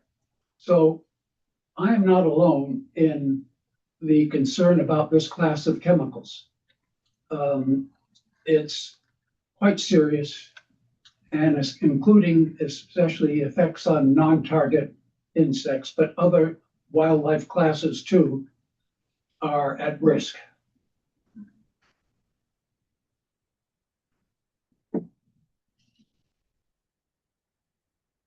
So Do you want us to make a motion to approve these on there? Oh, I'm sorry. Can you take a member Can of the you public? take any comment before you vote? Yeah, I think. Yeah, but I think. Right, so, let's start with what's in, no offense to you, let's start with, You have a member. Yeah, yet. okay. oh, sorry. Yeah, we tested the waters this year at Foss Farm, and the water, passed standards that it doesn't need to pass, right? It passed drinking water standards, and nobody in their right mind should be drinking the water at Foss Farm, but, so, this goes back to we're rewinding the clock here back to the point, if we want to have a discussion about farming, we should talk to farmers. But that's not tonight. That is exactly what we're voting on right now. But we're is just to test doing, waters we're just doing next the, year, test soil. budget. Talking what's in the budget. We're just doing the Well, budget. You can't put this in the budget without talking about what it's for. But there was So- a mistake last Hey, year. let me have my say, and then we'll open the floor, right? Okay, We have interrupting. go ahead, please. So, I just, the state is looking into neonicotinoids, right? I think they're phasing them out by 2029. So the experts have looked at it. They are looking at it. I don't understand, again, as a small town trying to get ahead of the EPA and the state Farming Bureau and everybody else who's regulating these things, and to try to do that ourselves. We tried to do that with the water test this summer. We don't talk to our farmers about it. I just think that this is not a good way to go about it. To approve money for testing for things that, like you said, we don't have toxicologists on the Carlisle staff. So what are we going to do with the data that we? There's actually this one on the Board of Health. I don't know if that's their job on the Board of Health, but so I personally don't like the idea. I mean, if we need to test something and we have that debate about testing for things, like I say, I think we can find the money for these things. I don't know I'm not even sure soil sampling is for neonicotinoids is really how to get to that, because my understanding is they get pulled into the stem of the corn plant and that's where they reside. So they kill insects that attack the corn plant. So, I've read about neonicotinoids and, the effect on bees and things that try to pollinate or fly around corn. And it's not good for the bees, right? So I think those issues are being addressed from my research. I don't feel like we should be taking. Okay, so that's your opinion. If I could Somebody just- else wanted to? Yeah, I think your approach was that this ought to be addressed at the licensing phase is the correct approach. You have a discussion with the farmer, talk about rules, regulations, what can be applied and what can't be applied. I think doing these analyses or approving these analyses at this stage is almost a solution in search of a problem. That, may not come to pass. So, but that brings back also my general comment is we're looking at this as a planning document, and I believe what was said is that any vote we take tonight is not approval for any quote or any actual action. It's gonna have to come back before. Absolutely. It's a thumbnail. That's all it is. So I am generally just loath to put this into the budget at this time. Okay. Judy, you had something you wanted to say? Well, I was just going to mention that perhaps it was a mistake about the timing of doing this, the sampling of the groundwater.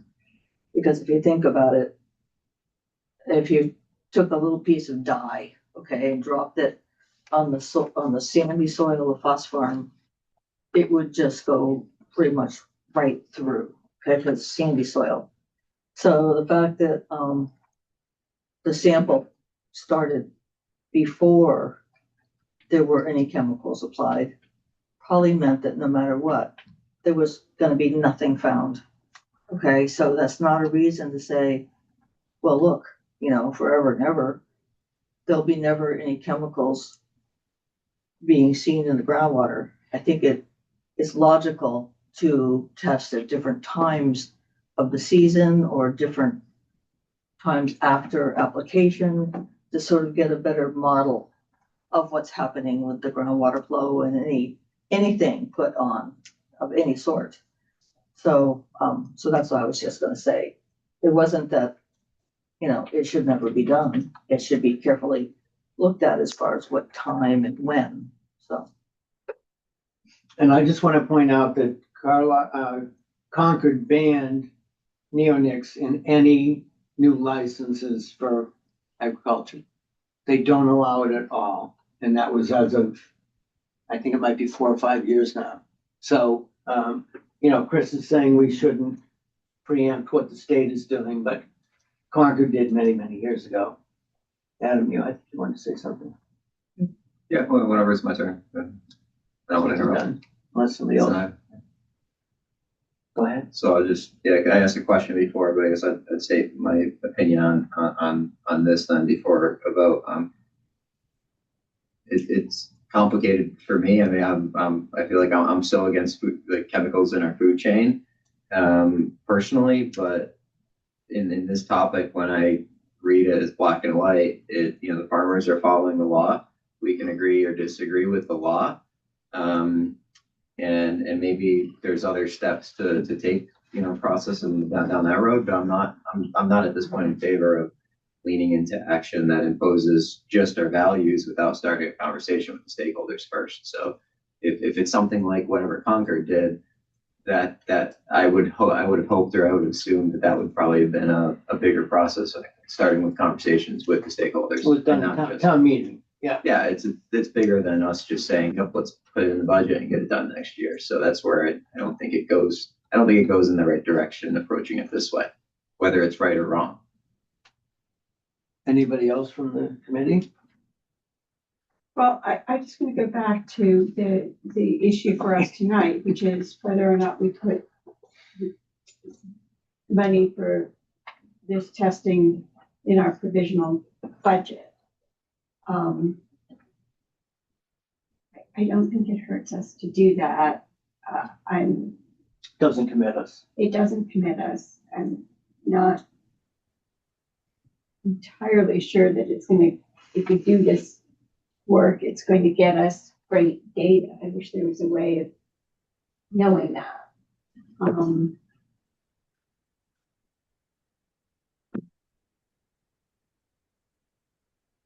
But I don't think it hurts us to put it in the budget. And we have a responsibility to do due diligence. There is data to say these agents are not clean as the driven snow, despite what the EPA may be saying right now, this very minute. They don't say that. Well, anything species. But you know, we're custodians of these properties, and we all drink the aquifer that we all drink. Our water comes from the same aquifer. So if we're not taking responsibility for looking hard at what's going on in this town, who will be, who would be?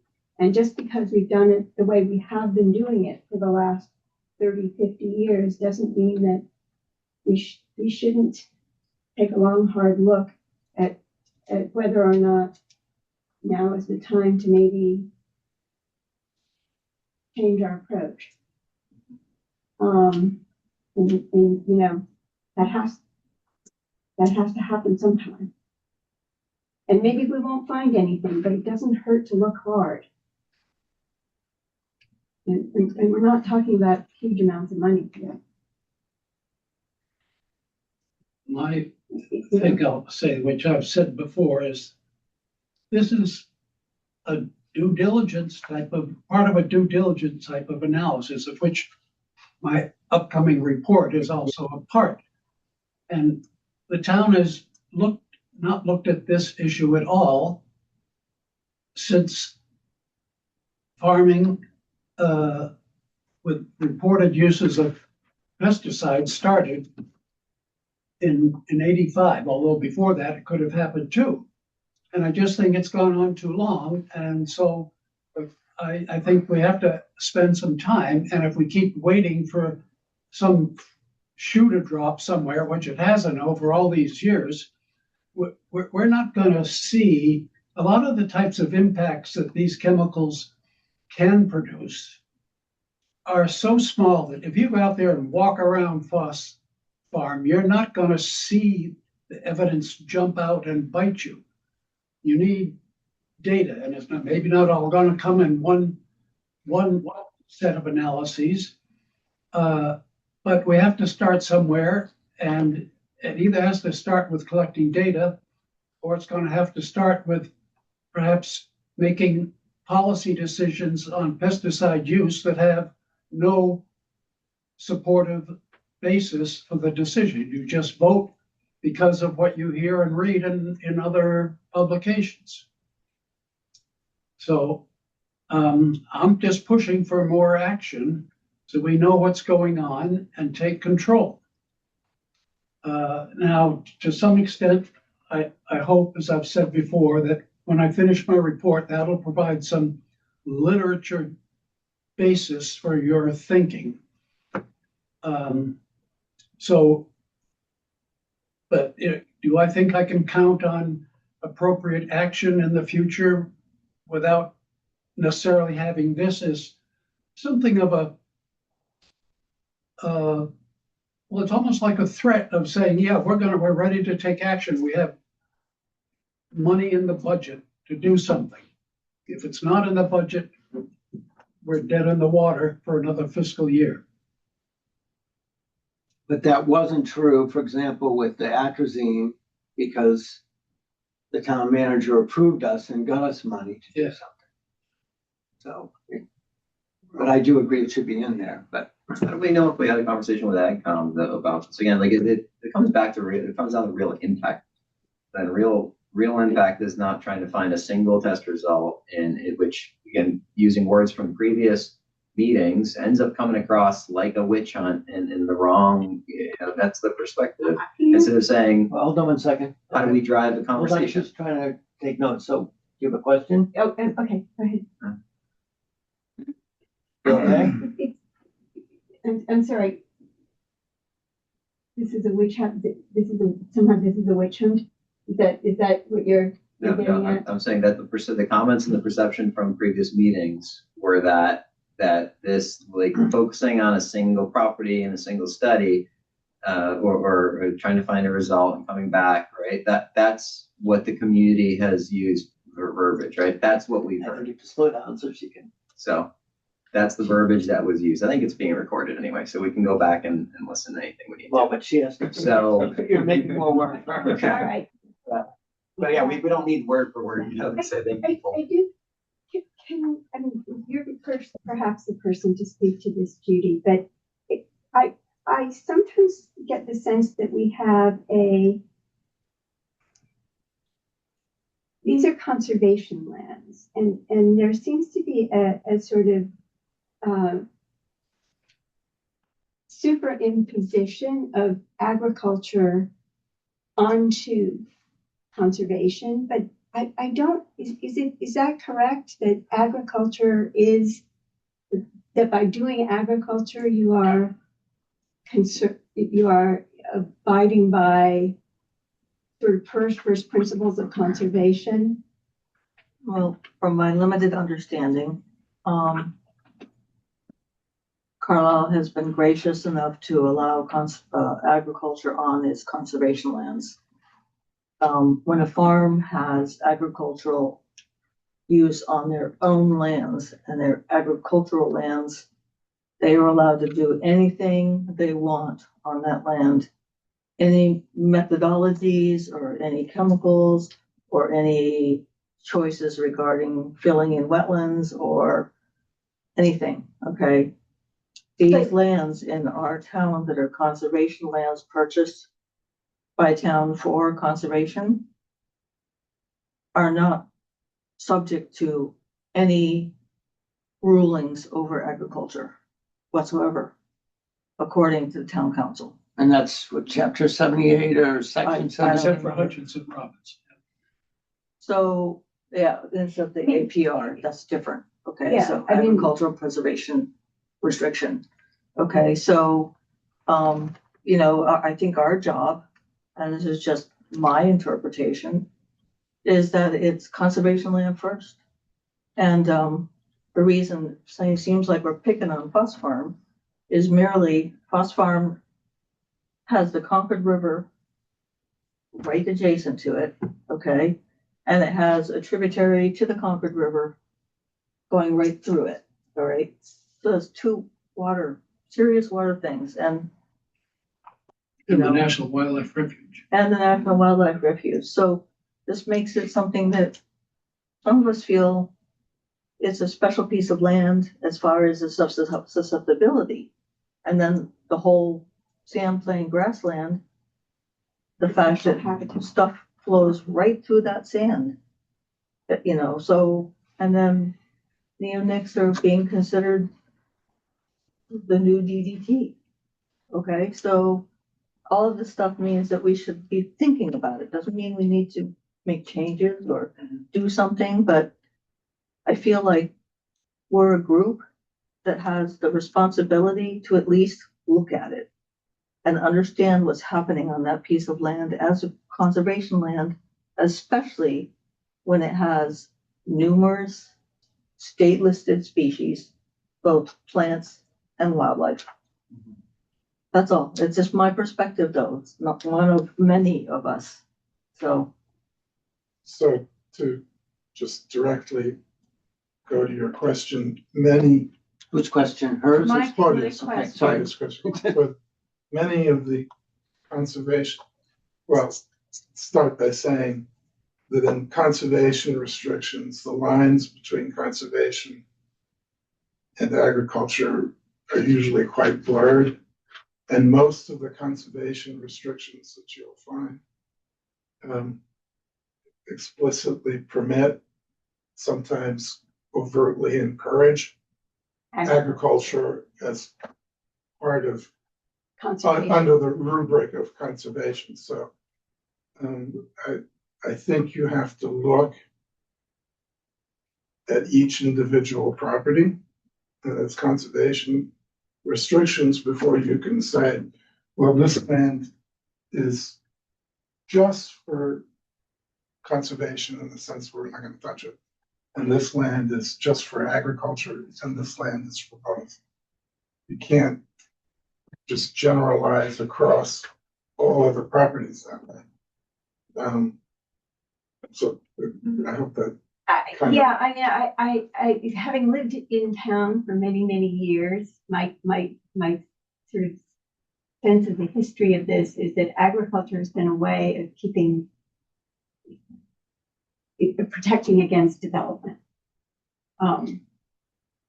Yeah, so sure. I mean, Carlisle has been extraordinarily successful over the years in acquiring lands for conservation and agricultural purposes. A lot of the lands were agricultural when they were acquired. Right.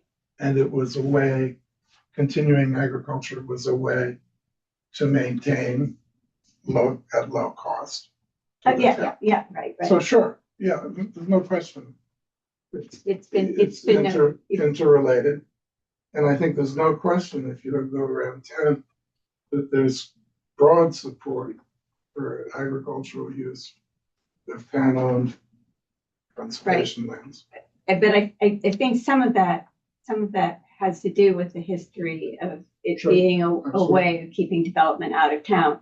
What I have found since being on this committee and trying to do research on conservation is that agriculture really, you start more modern descriptions of conservation tend to relegate agriculture kind of to the side because it is because of both the chemicals that we use and also even the manipulation of the land, not actually in accordance with first principles of conservation. And I think that's why we're kind of at loggerheads here, because we have some practices that have been in place in town on conservation land for a long time, 50 years at least, which are probably not consistent with more modern principles of conservation, which is one of the reasons why I think getting a consultant in to help us understand how we should be doing our jobs would be really helpful, because I think that's probably something that needs to be happening on a really regular basis, particularly since we don't have blight anymore. It was really a helpful resource. And they're held by a specific sort of encouragement of looking at all sides. I mean, that's what the management is. Right. So it's not one person who really likes tiger beetles. Okay. It's the broad perspective. And all the CRs can be different, and you may think this is bizarre, but Sylvia's gonna back me up. We actually have a conservation restriction on a property that does not allow camels. Right? Remember that one? Yeah. For many, many years, I had llamas in my backyard. They weren't on my property, but they were adjacent to my property. No camels. We're not doing I know. camels. That sounds like a CR that went through the word processor. Anyway, So, any more discussion internally? We 'Cause I don't know what to We take. didn't hear from public. public I just yet. have. I know, I was gonna take I a just want couple. a couple. But this is Jonathan. If you don't mind. We never heard from Jonathan. Okay, and I want, Right, and but he had finish his with the hand up committee, first. I'm sorry, Can we finish with the committee? I'd like to Yes, follow up. another bite at the apple, you don't repeat. Just quick, follow up on a couple of But things. I just want to say, the rules are, you can't repeat what you said I'm before, not you'd have to say repeating something what I different. said before. I'd like to respond to a couple of comments. Okay, I think that the idea that a farmer can do anything they want is a little bit not accurate, right? So, you know, I think if you look at farming, you look at the towns, you know, our, what do we call the 5-year plan, the Open no, space and the- recreation Master plan. the master plan, Yeah. the master plan for the town, right? We have agriculture as an important part of our identity, right? So the town has decided that agriculture is an important part of the town. The town meeting voted on an agricultural friendly, we're a Right to farm. right to farm community. And if you read, Okay. if you read that, I think it's important that every one of us in this discussion read the introduction to that right to farm bylaw, which says we as a town are going to support agriculture in this town. And, you know, so like I said, the farmers just don't do anything they want.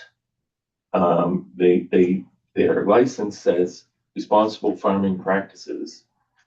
And, you know, I don't think it's up to us to tell them what those responsible farming practices are.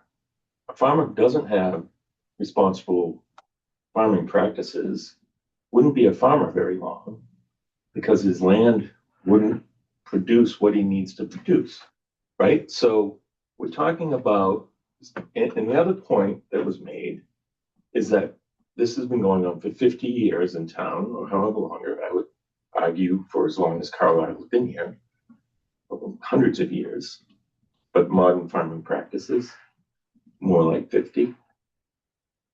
And not one of us has pointed out a problem that has developed over the course of those 50 years in town because of farming practices. We have a healthy town. We have low cancer rates compared to the rest of the state. And I just, you know, we're worried about something we haven't, like you said, and I'm sorry if this repeats that point, but we're trying to define a problem, not, you know, we okay, and haven't you are identified the repeating, so problem. you can't do that. Sorry, we just, I'm you know, done. it's 9 It's o'clock fine. at night and you I'm don't not- get a second bite at the apple. You can bring up new information, I'm responding to points that were made. but you're bringing It's up, not- you're repeating yourself. You've already told us that. So if you have other new information, that's great, but if you don't, Chris, we can't stay here all I'll night. yield the floor. So I just want to clarify something that Judy had said versus what Chris had said.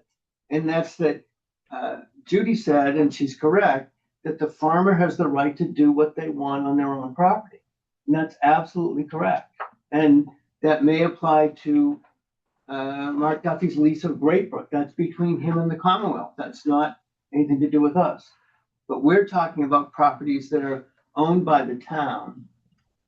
And we have the right to regulate what happens on those properties by law. That's the all I law. said. You're Yes, just quoting what I said. They have no right to farm on the town without our specific approval. The right to farm I understand. is for their For property, their private Their properties. The right to farm. for their property. property. Has nothing to do with It tonight. talks Tonight, we're about- talking It about, talks about the we're talking town, about town policy. land. town land. policy. The right to farm has nothing to do with farming on town land. You need to look Yes, it up No, it subsection doesn't. 78. You have to read it very carefully. But anyway, It says I that we will just mentioned, you support guys, farming. we're way behind on time. We're not gonna make it through. We're not gonna make it through our whole meeting. Unless anybody else has a first pass to go, I want to take public comment, and I'll start with Jonathan. Okay, No offense. so, I'm speaking, mostly with my community garden hat, community garden manager hat here right now. But I'm also here for item 10B if you have CCF questions. But, yeah, I guess my first point is you're an hour and 10 minutes or an hour and 15 minutes behind schedule. And so this has me concerned about the things that I need to talk about in the future. But as a community garden manager, I just want to point out that I did give you guys input on this particular topic in the past. I'm And sorry, can you specify what the topic? topic of Neonics? testing of the That's- wells, Okay, the wells. at community garden. I don't think that's what we're, No, it's not, but that's what my point is right now, is that, this is an overly specific budget line item for something that implies a certain policy about what you're going to do with respect to the community gardens. And I believe you're not approaching this in a very collaborative manner, because the community gardens should be in discussions with you on this, as well as the farmer, about how to go about these kind of things. You know, one of the things that I raised in the past was I had to deal with a lot of fear that came from the community gardeners about the contents of the well. We all know that they are doing a great job of watering our plants and making our plants good. But because of the way this went about last time, it generated an unnecessary fear in the community garden community. And so I don't want to repeat that. And so I would recommend that you should approach this in a more collaborative manner. And that the way to go about doing that is, if you want to do some particular kind of generalized budget for, we want to do testing of water, or we want to do testing of something, take it away from Foss Farm, take it away from the community gardens, and put it in your budget as a general item. Then you can set the policy later when you do a collaborative effort with the community gardens and with Farmer Duffy or whoever is the farmer that you pick. That would be a much more, I think, appropriate way to go about this discussion, and I think would also solve the problem of the fact that we're an hour and 15 minutes behind schedule, because you're having the policy discussion and your budget discussion, and that's just wrong. Yep. So, thank you. okay. Sue? You're muted. Go ahead. Okay, to respect the chair, I'm not going to repeat how much I agree with Chris and the sandy soil, and there hasn't been any evidence of issue. And it does feel like a state issue. I know we want to bring it in town because some people don't like conventional farming, it seems, from my point of view, but I don't think that you feed the world just doing organic. Not everybody can afford it. I do want to ask, are we as concerned with the community gardens? Are we testing everybody? We're doing a budget meeting. We're talking about our budget. But the budget is for water testing. Is it not? Just go ahead, say. Well, you're budgeting for what you're concerned about testing for water, and there's a budget line item for it. But it does feel very targeted at Farmer Duffy. It seems like you're discrediting him, because there are several people on the committee that is saying, well, I don't like the results. We have to dig deeper. We have to test again and again and again. You got results. They were great. And so by saying we're going to test again and again until we find what we want, is what I'm hearing, is just really not okay to do as someone that represents our town. I just think it's really unfair to the farmer. That's all I have. Thank you.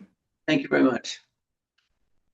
All right, so are we ready to make a motion to take a vote to decide if we want to? I think we should. Yeah. Call for a motion. So I'm asking, but I can't make the motion, so one of you has to make it. Well, I'll make a motion that proposes my numbers, and then we have an up or down vote. Okay, Yes or no? can I get a second to Warren's motion? I second it. Seconded by Julie. And I guess can we do a voice vote, or is contentious? We do I a think we better do a roll call. Judy? Aye. Alex? Aye. Warren? Aye. Julie? Aye. Adam? No. No. Hi. Aye. Did anybody keep track of the yeas and the nays? You got 3 no's, 3 no's. however many, All right. you do the math. 3 out of 9. We don't have Suki here. So the motion, the chair votes aye and the motion passes. Okay. I just want to remind you guys of the time. It's. I think some of the rest should be quick if you want to try and finish this up. Yeah, great, if you could. Okay, let's see if we can, having done those, we have Cranberry Bog, Fish Street Bog mowing. Do we want to discuss that? There's a $7,000 estimate. That's just to mow the edges?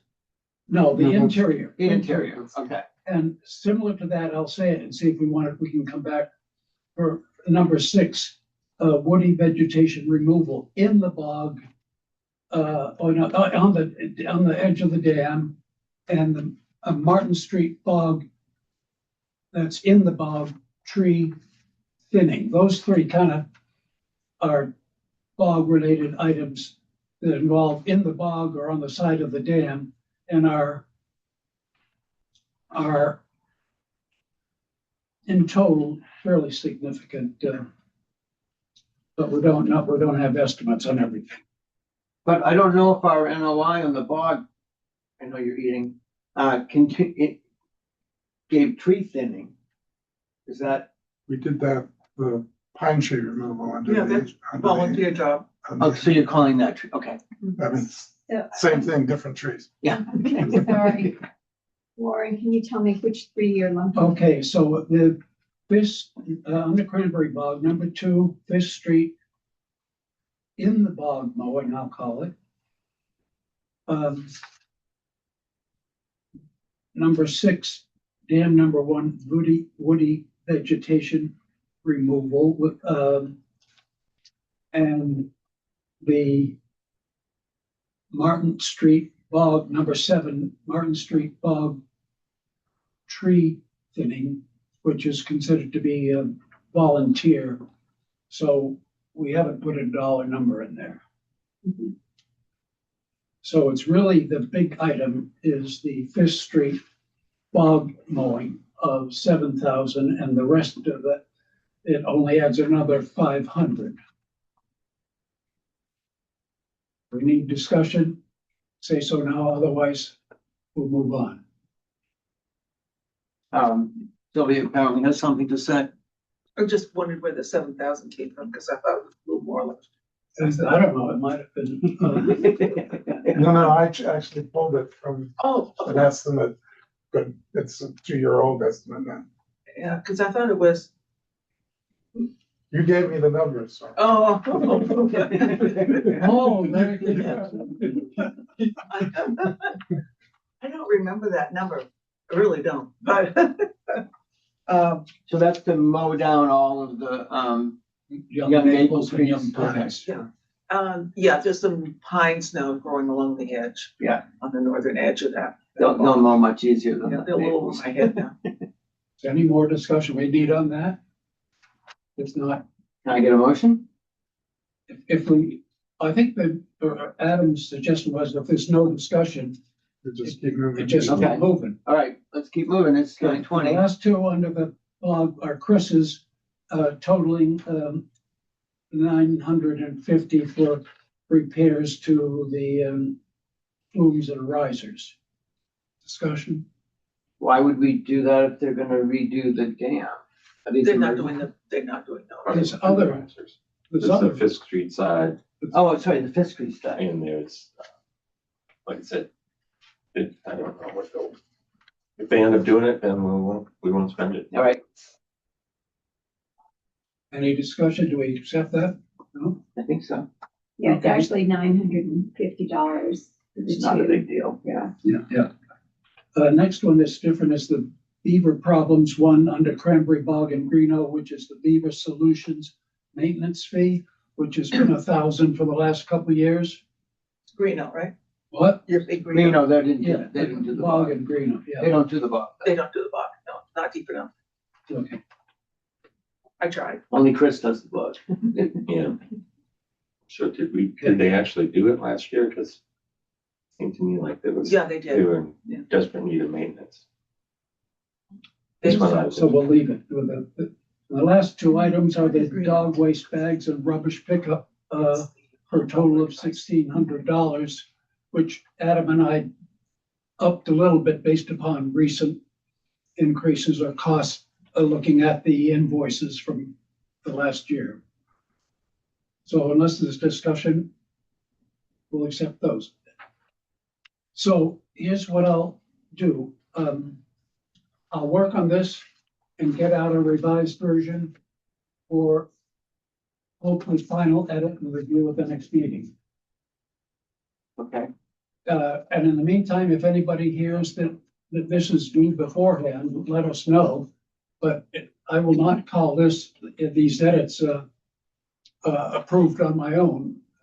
I'll send should we out. accept these as a group? Well, I was gonna say, did we want to summarily, the ones you went through where there was no discussion? Well, we voted on the ones that were discussed, and we've agreed that those that weren't discussed were approved without a vote. Is that true, Adam? Is that what you're And saying? I think we have to make a vote. I think that they were We have the to, group together for a single vote, maybe. yeah, so grouping the rest of them together. So can I get a motion to, I move that all budget items for which there was no discussion be accepted as proposed. okay, moved by Claudia, seconded by. I second it.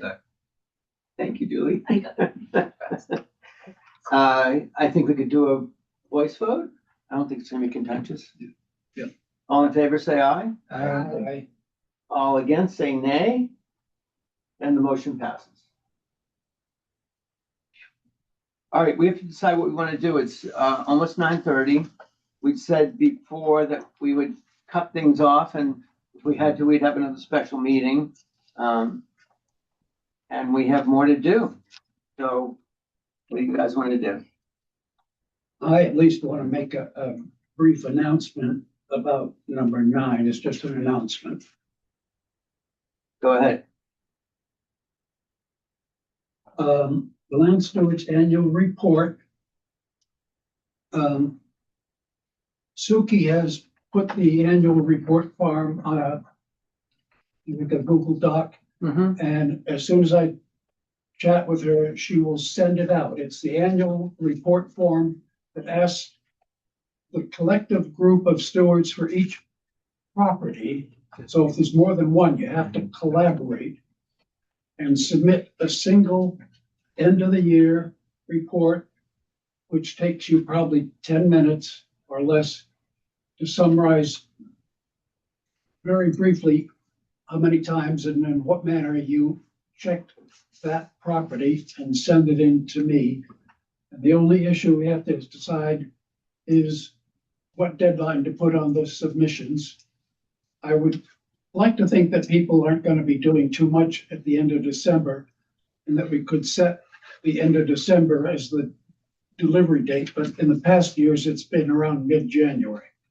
So if we can pick a reasonable date, the only action item is to be aware of that this report form will be coming soon. And also, we had decided to put on the December meeting the reassignment of properties because of the recent or anticipated departures. So coming out with the report form, I'll send out the steward's assignment list showing the what will exist after I take into account recent or current departures. Okay, That's it. all right. So it's almost 9:30. We have a bunch of things left on here, but unless someone disagrees in respect to Jonathan, who's kept the seat warm for a long time here, he wanted to talk about smaller plots. Do we want to take that up and then call it a night and we'll Yeah. carry it on? Yep. Okay. You've got the floor, Jonathan. Okay, so just a brief update about what I've been doing at the community gardens at Boss Farm. One is we fixed the fence in the parking lot. We also had to repair stuff on the gate. It had been hit by the farm equipment as it came through the last few years, and the gate was in the wrong location essentially. So we adjusted that.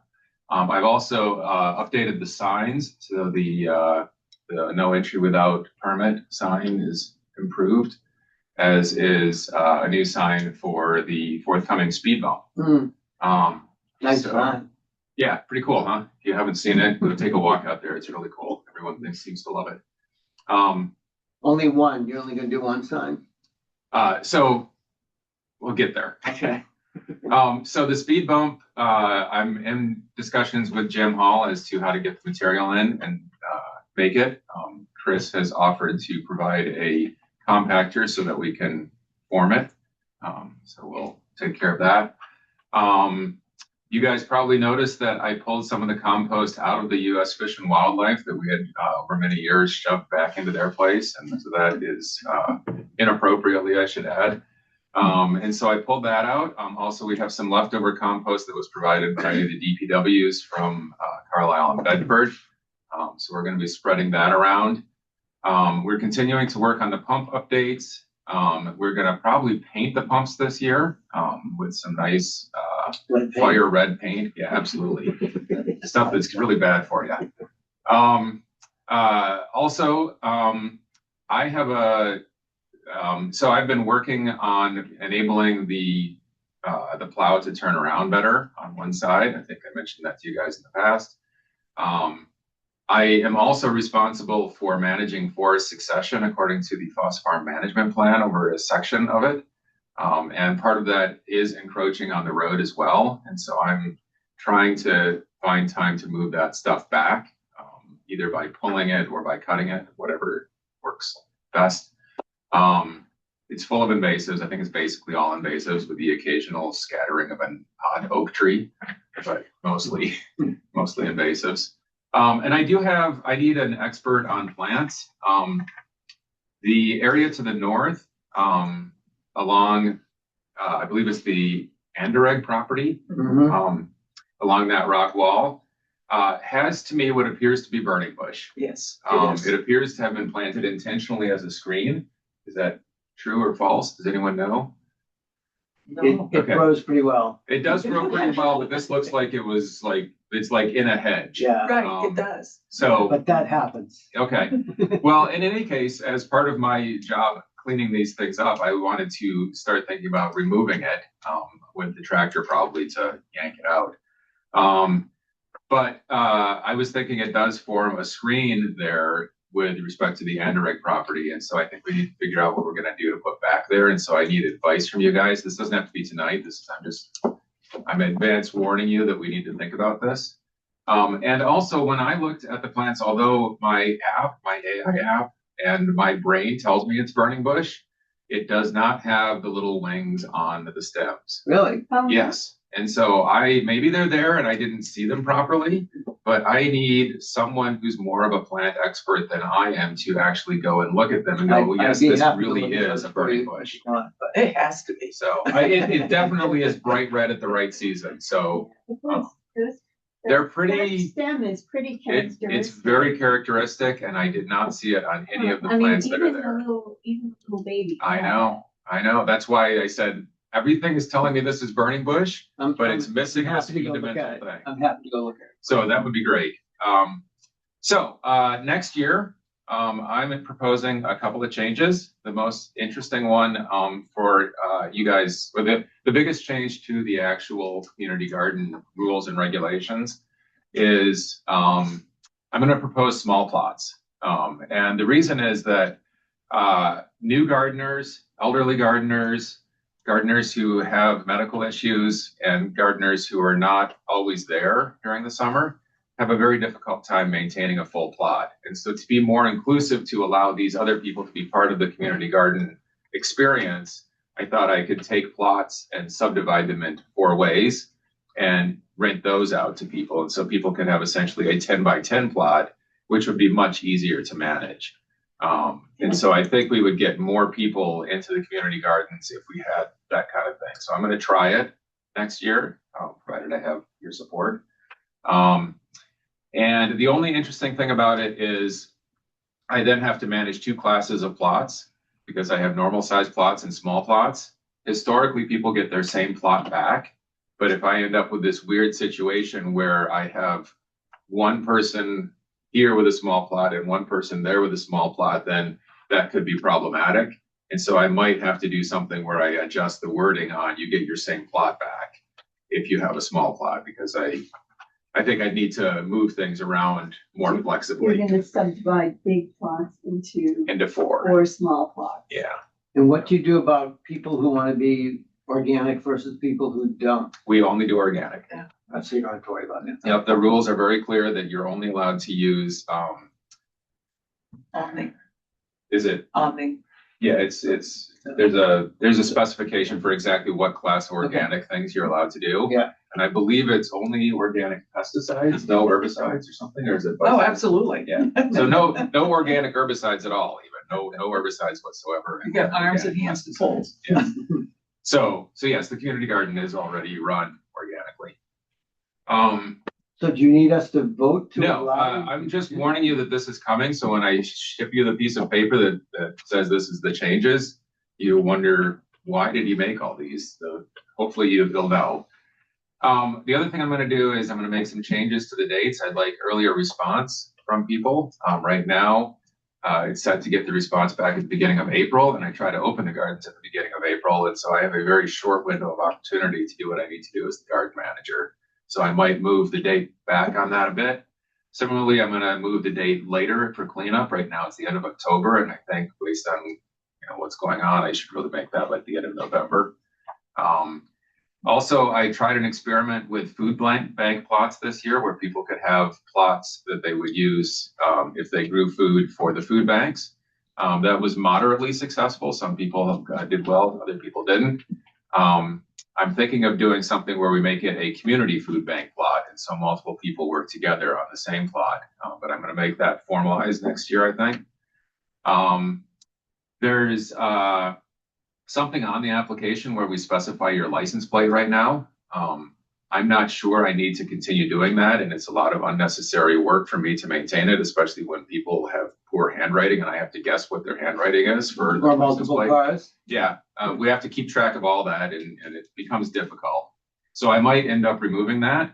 And then the last thing is I've had a minor problem where people, we try to keep the aisle in the middle that leads to all the wells open. And I've had people from the gardens on either side encroaching. And so I have asked one of the assistant managers to make me enough stakes so that we can stake both sides of what that aisle should be. And so we'll end up kind of changing things around a little bit to kind of enforce that aisle needs to be kept open. Instead of herbicides? Yes. So those are some of the changes that'll be coming on the application that you guys are going to get in a little while. Probably, I can get it to you hopefully by next meeting. I do need you to vote on it by the January meeting, no later than your January meeting, because for me to do everything that happens after that, I kind of need that runway in order to get things going by March. Two other things that you guys should just be aware of. I have a number of gardeners who are asking for perennial plots, which would not be plowed. The reasons for that are variable. Some people want to grow perennial plants, other people like the ecology of it, other people just want to keep their fences up all the time. But it's difficult to manage that with the plow because the plow can only do whole rows. And so you can't have a scattering thing where the plow works on some plots and not on other plots. And so I don't have a solution for it yet. I'm trying to put together a working group of gardeners to try to find a solution. So far, the gardeners all say that are interested in this, all say that they want it done, but they don't want to do it. So that might cause it to be somewhat deferred indefinitely.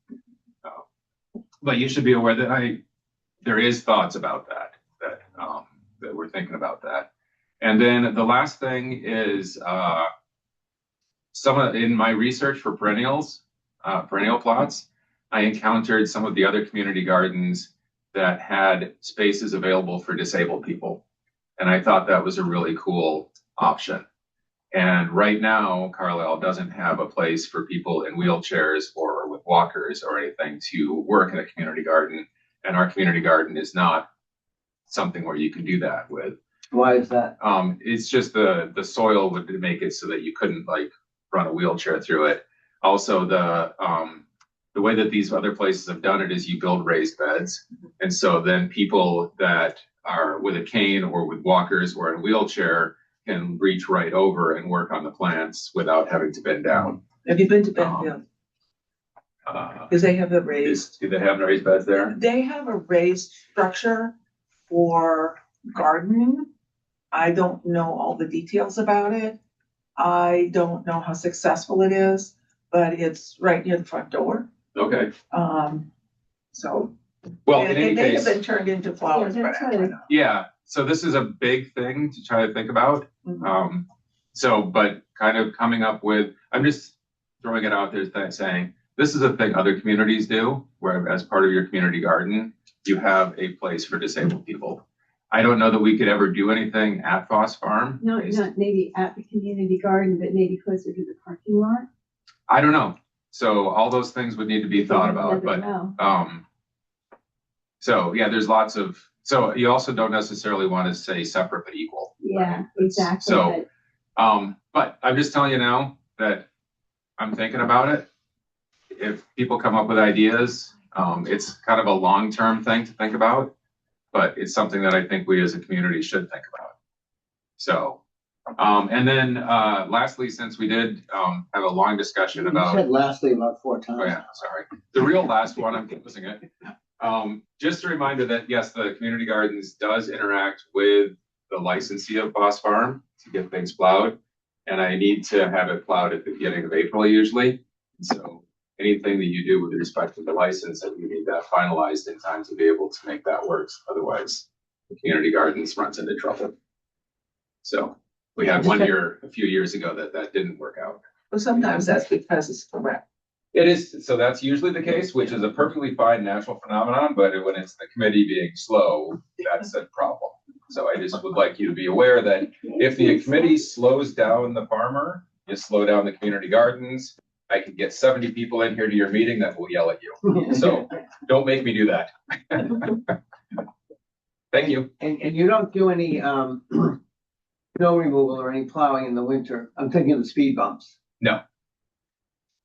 So you don't have to worry about that. No, in fact, we wouldn't want to do anything like that there because it's part of the pathway to get into the U.S. Fish and Wildlife where you can do skiing. Okay, So people park in the Foss Farm parking lot and go Skiing, across to okay. get to the skiing. all right.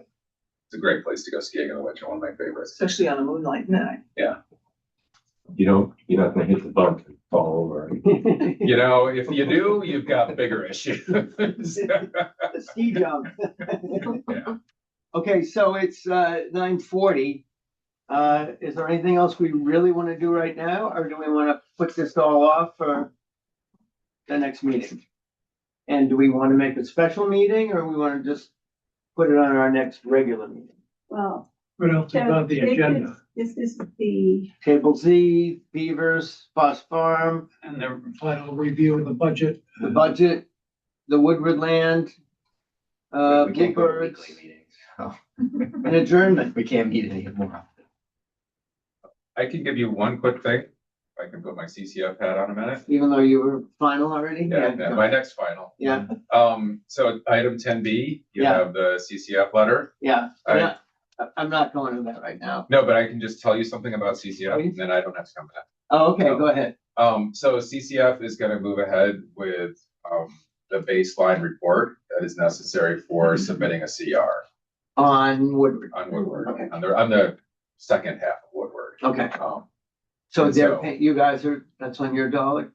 well, so that's something you guys should think about because the other thing that such a baseline report is used for is a prerequisite to your management plan. And so if CCF completely pays for it, you know, that would be a little weird, but we are currently planning on going ahead and just paying for it just to get it done. Okay, So the other part, you know, that we mentioned about the property line is something that we think you guys really need to take care of. That's not. at and all that's CCF supposedly in process with Stanton and McNary. So, I don't know who's paying for that, but we're doing it. yeah, I don't know who you are. I don't know if it's necessarily land stewards, but some part of the town needs to. Yeah, yeah. So- You want to say I something? have the stone bound pen. There is a drawing, there's an engineering drawing. Yeah, they had to go out and do some other spots that it wasn't clear, and being on track. It's just horrible when you go somewhere on a site and you just don't know what's what. So it would be good if there was a really clear plot plan. Did you want to say something? I just, question, is there a draft of the CR? No, that's where we're gonna hire someone to write it. Is the current plan. Because my understanding of the baseline process now is it has to be coordinated with a draft of the CR. So you can't. Yeah, they have can't go to, in without the other. yeah, they have to go in together to the state. Yeah. And that all should have happened before we ever even licensed it to Andrew. It's just like, Yeah. how did this all happen? Exactly. Oh, they're talking about the open space. It goes back to 2023. That wasn't licensed, Andrew. The field. This is the additional one. There is an existing CR on. Yeah, the fields. On, no, Two of the. Not the edge of the field. Oh, we didn't know where it was. Okay, We're supposed to put the So- bounds in before they did. so when's our next meeting and do we agree to continue this? Next Tuesday night, I wanted to do the Woodward meeting, so I hope it's not next Tuesday. Tuesday or Wednesday? Is that a question or a? I thought you said Smoking with the dog? 25th. Yeah. You're talking about- Tuesday. The special committee meeting. Correct. Okay, go ahead. Yeah, sorry, got it. You want to do Wednesday? No, I wrote down the 25th in my brain, that was Wednesday. How's Chris? Tuesday's good. If he's saying Wednesday. No, I'm good. Okay. Don't judge me. Jane, how about you? Tuesday, okay. And if you guys have agenda items, please forward them to me. And I'll try to get all the documents. I sent you. I saw. Okay, anything else we have to do right now? Can we keep the beaver questions on the Everything. agenda? For the next, yeah, everything would continue over. Yeah. Yeah, yeah. And when is that meeting? Do we have, I think we set date, Ninth, the ninth, that's what it says on the agenda here. okay. December 9th.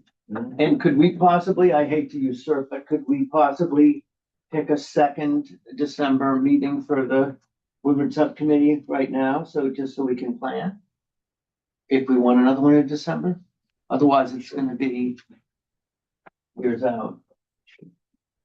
Anybody have any availability issues for another night? So right now we're doing Tuesday, November 25th, and can we pick something in December? Can't be the ninth. Tuesdays. You want to do the 2nd or the 16th? Second. All right, That's fine.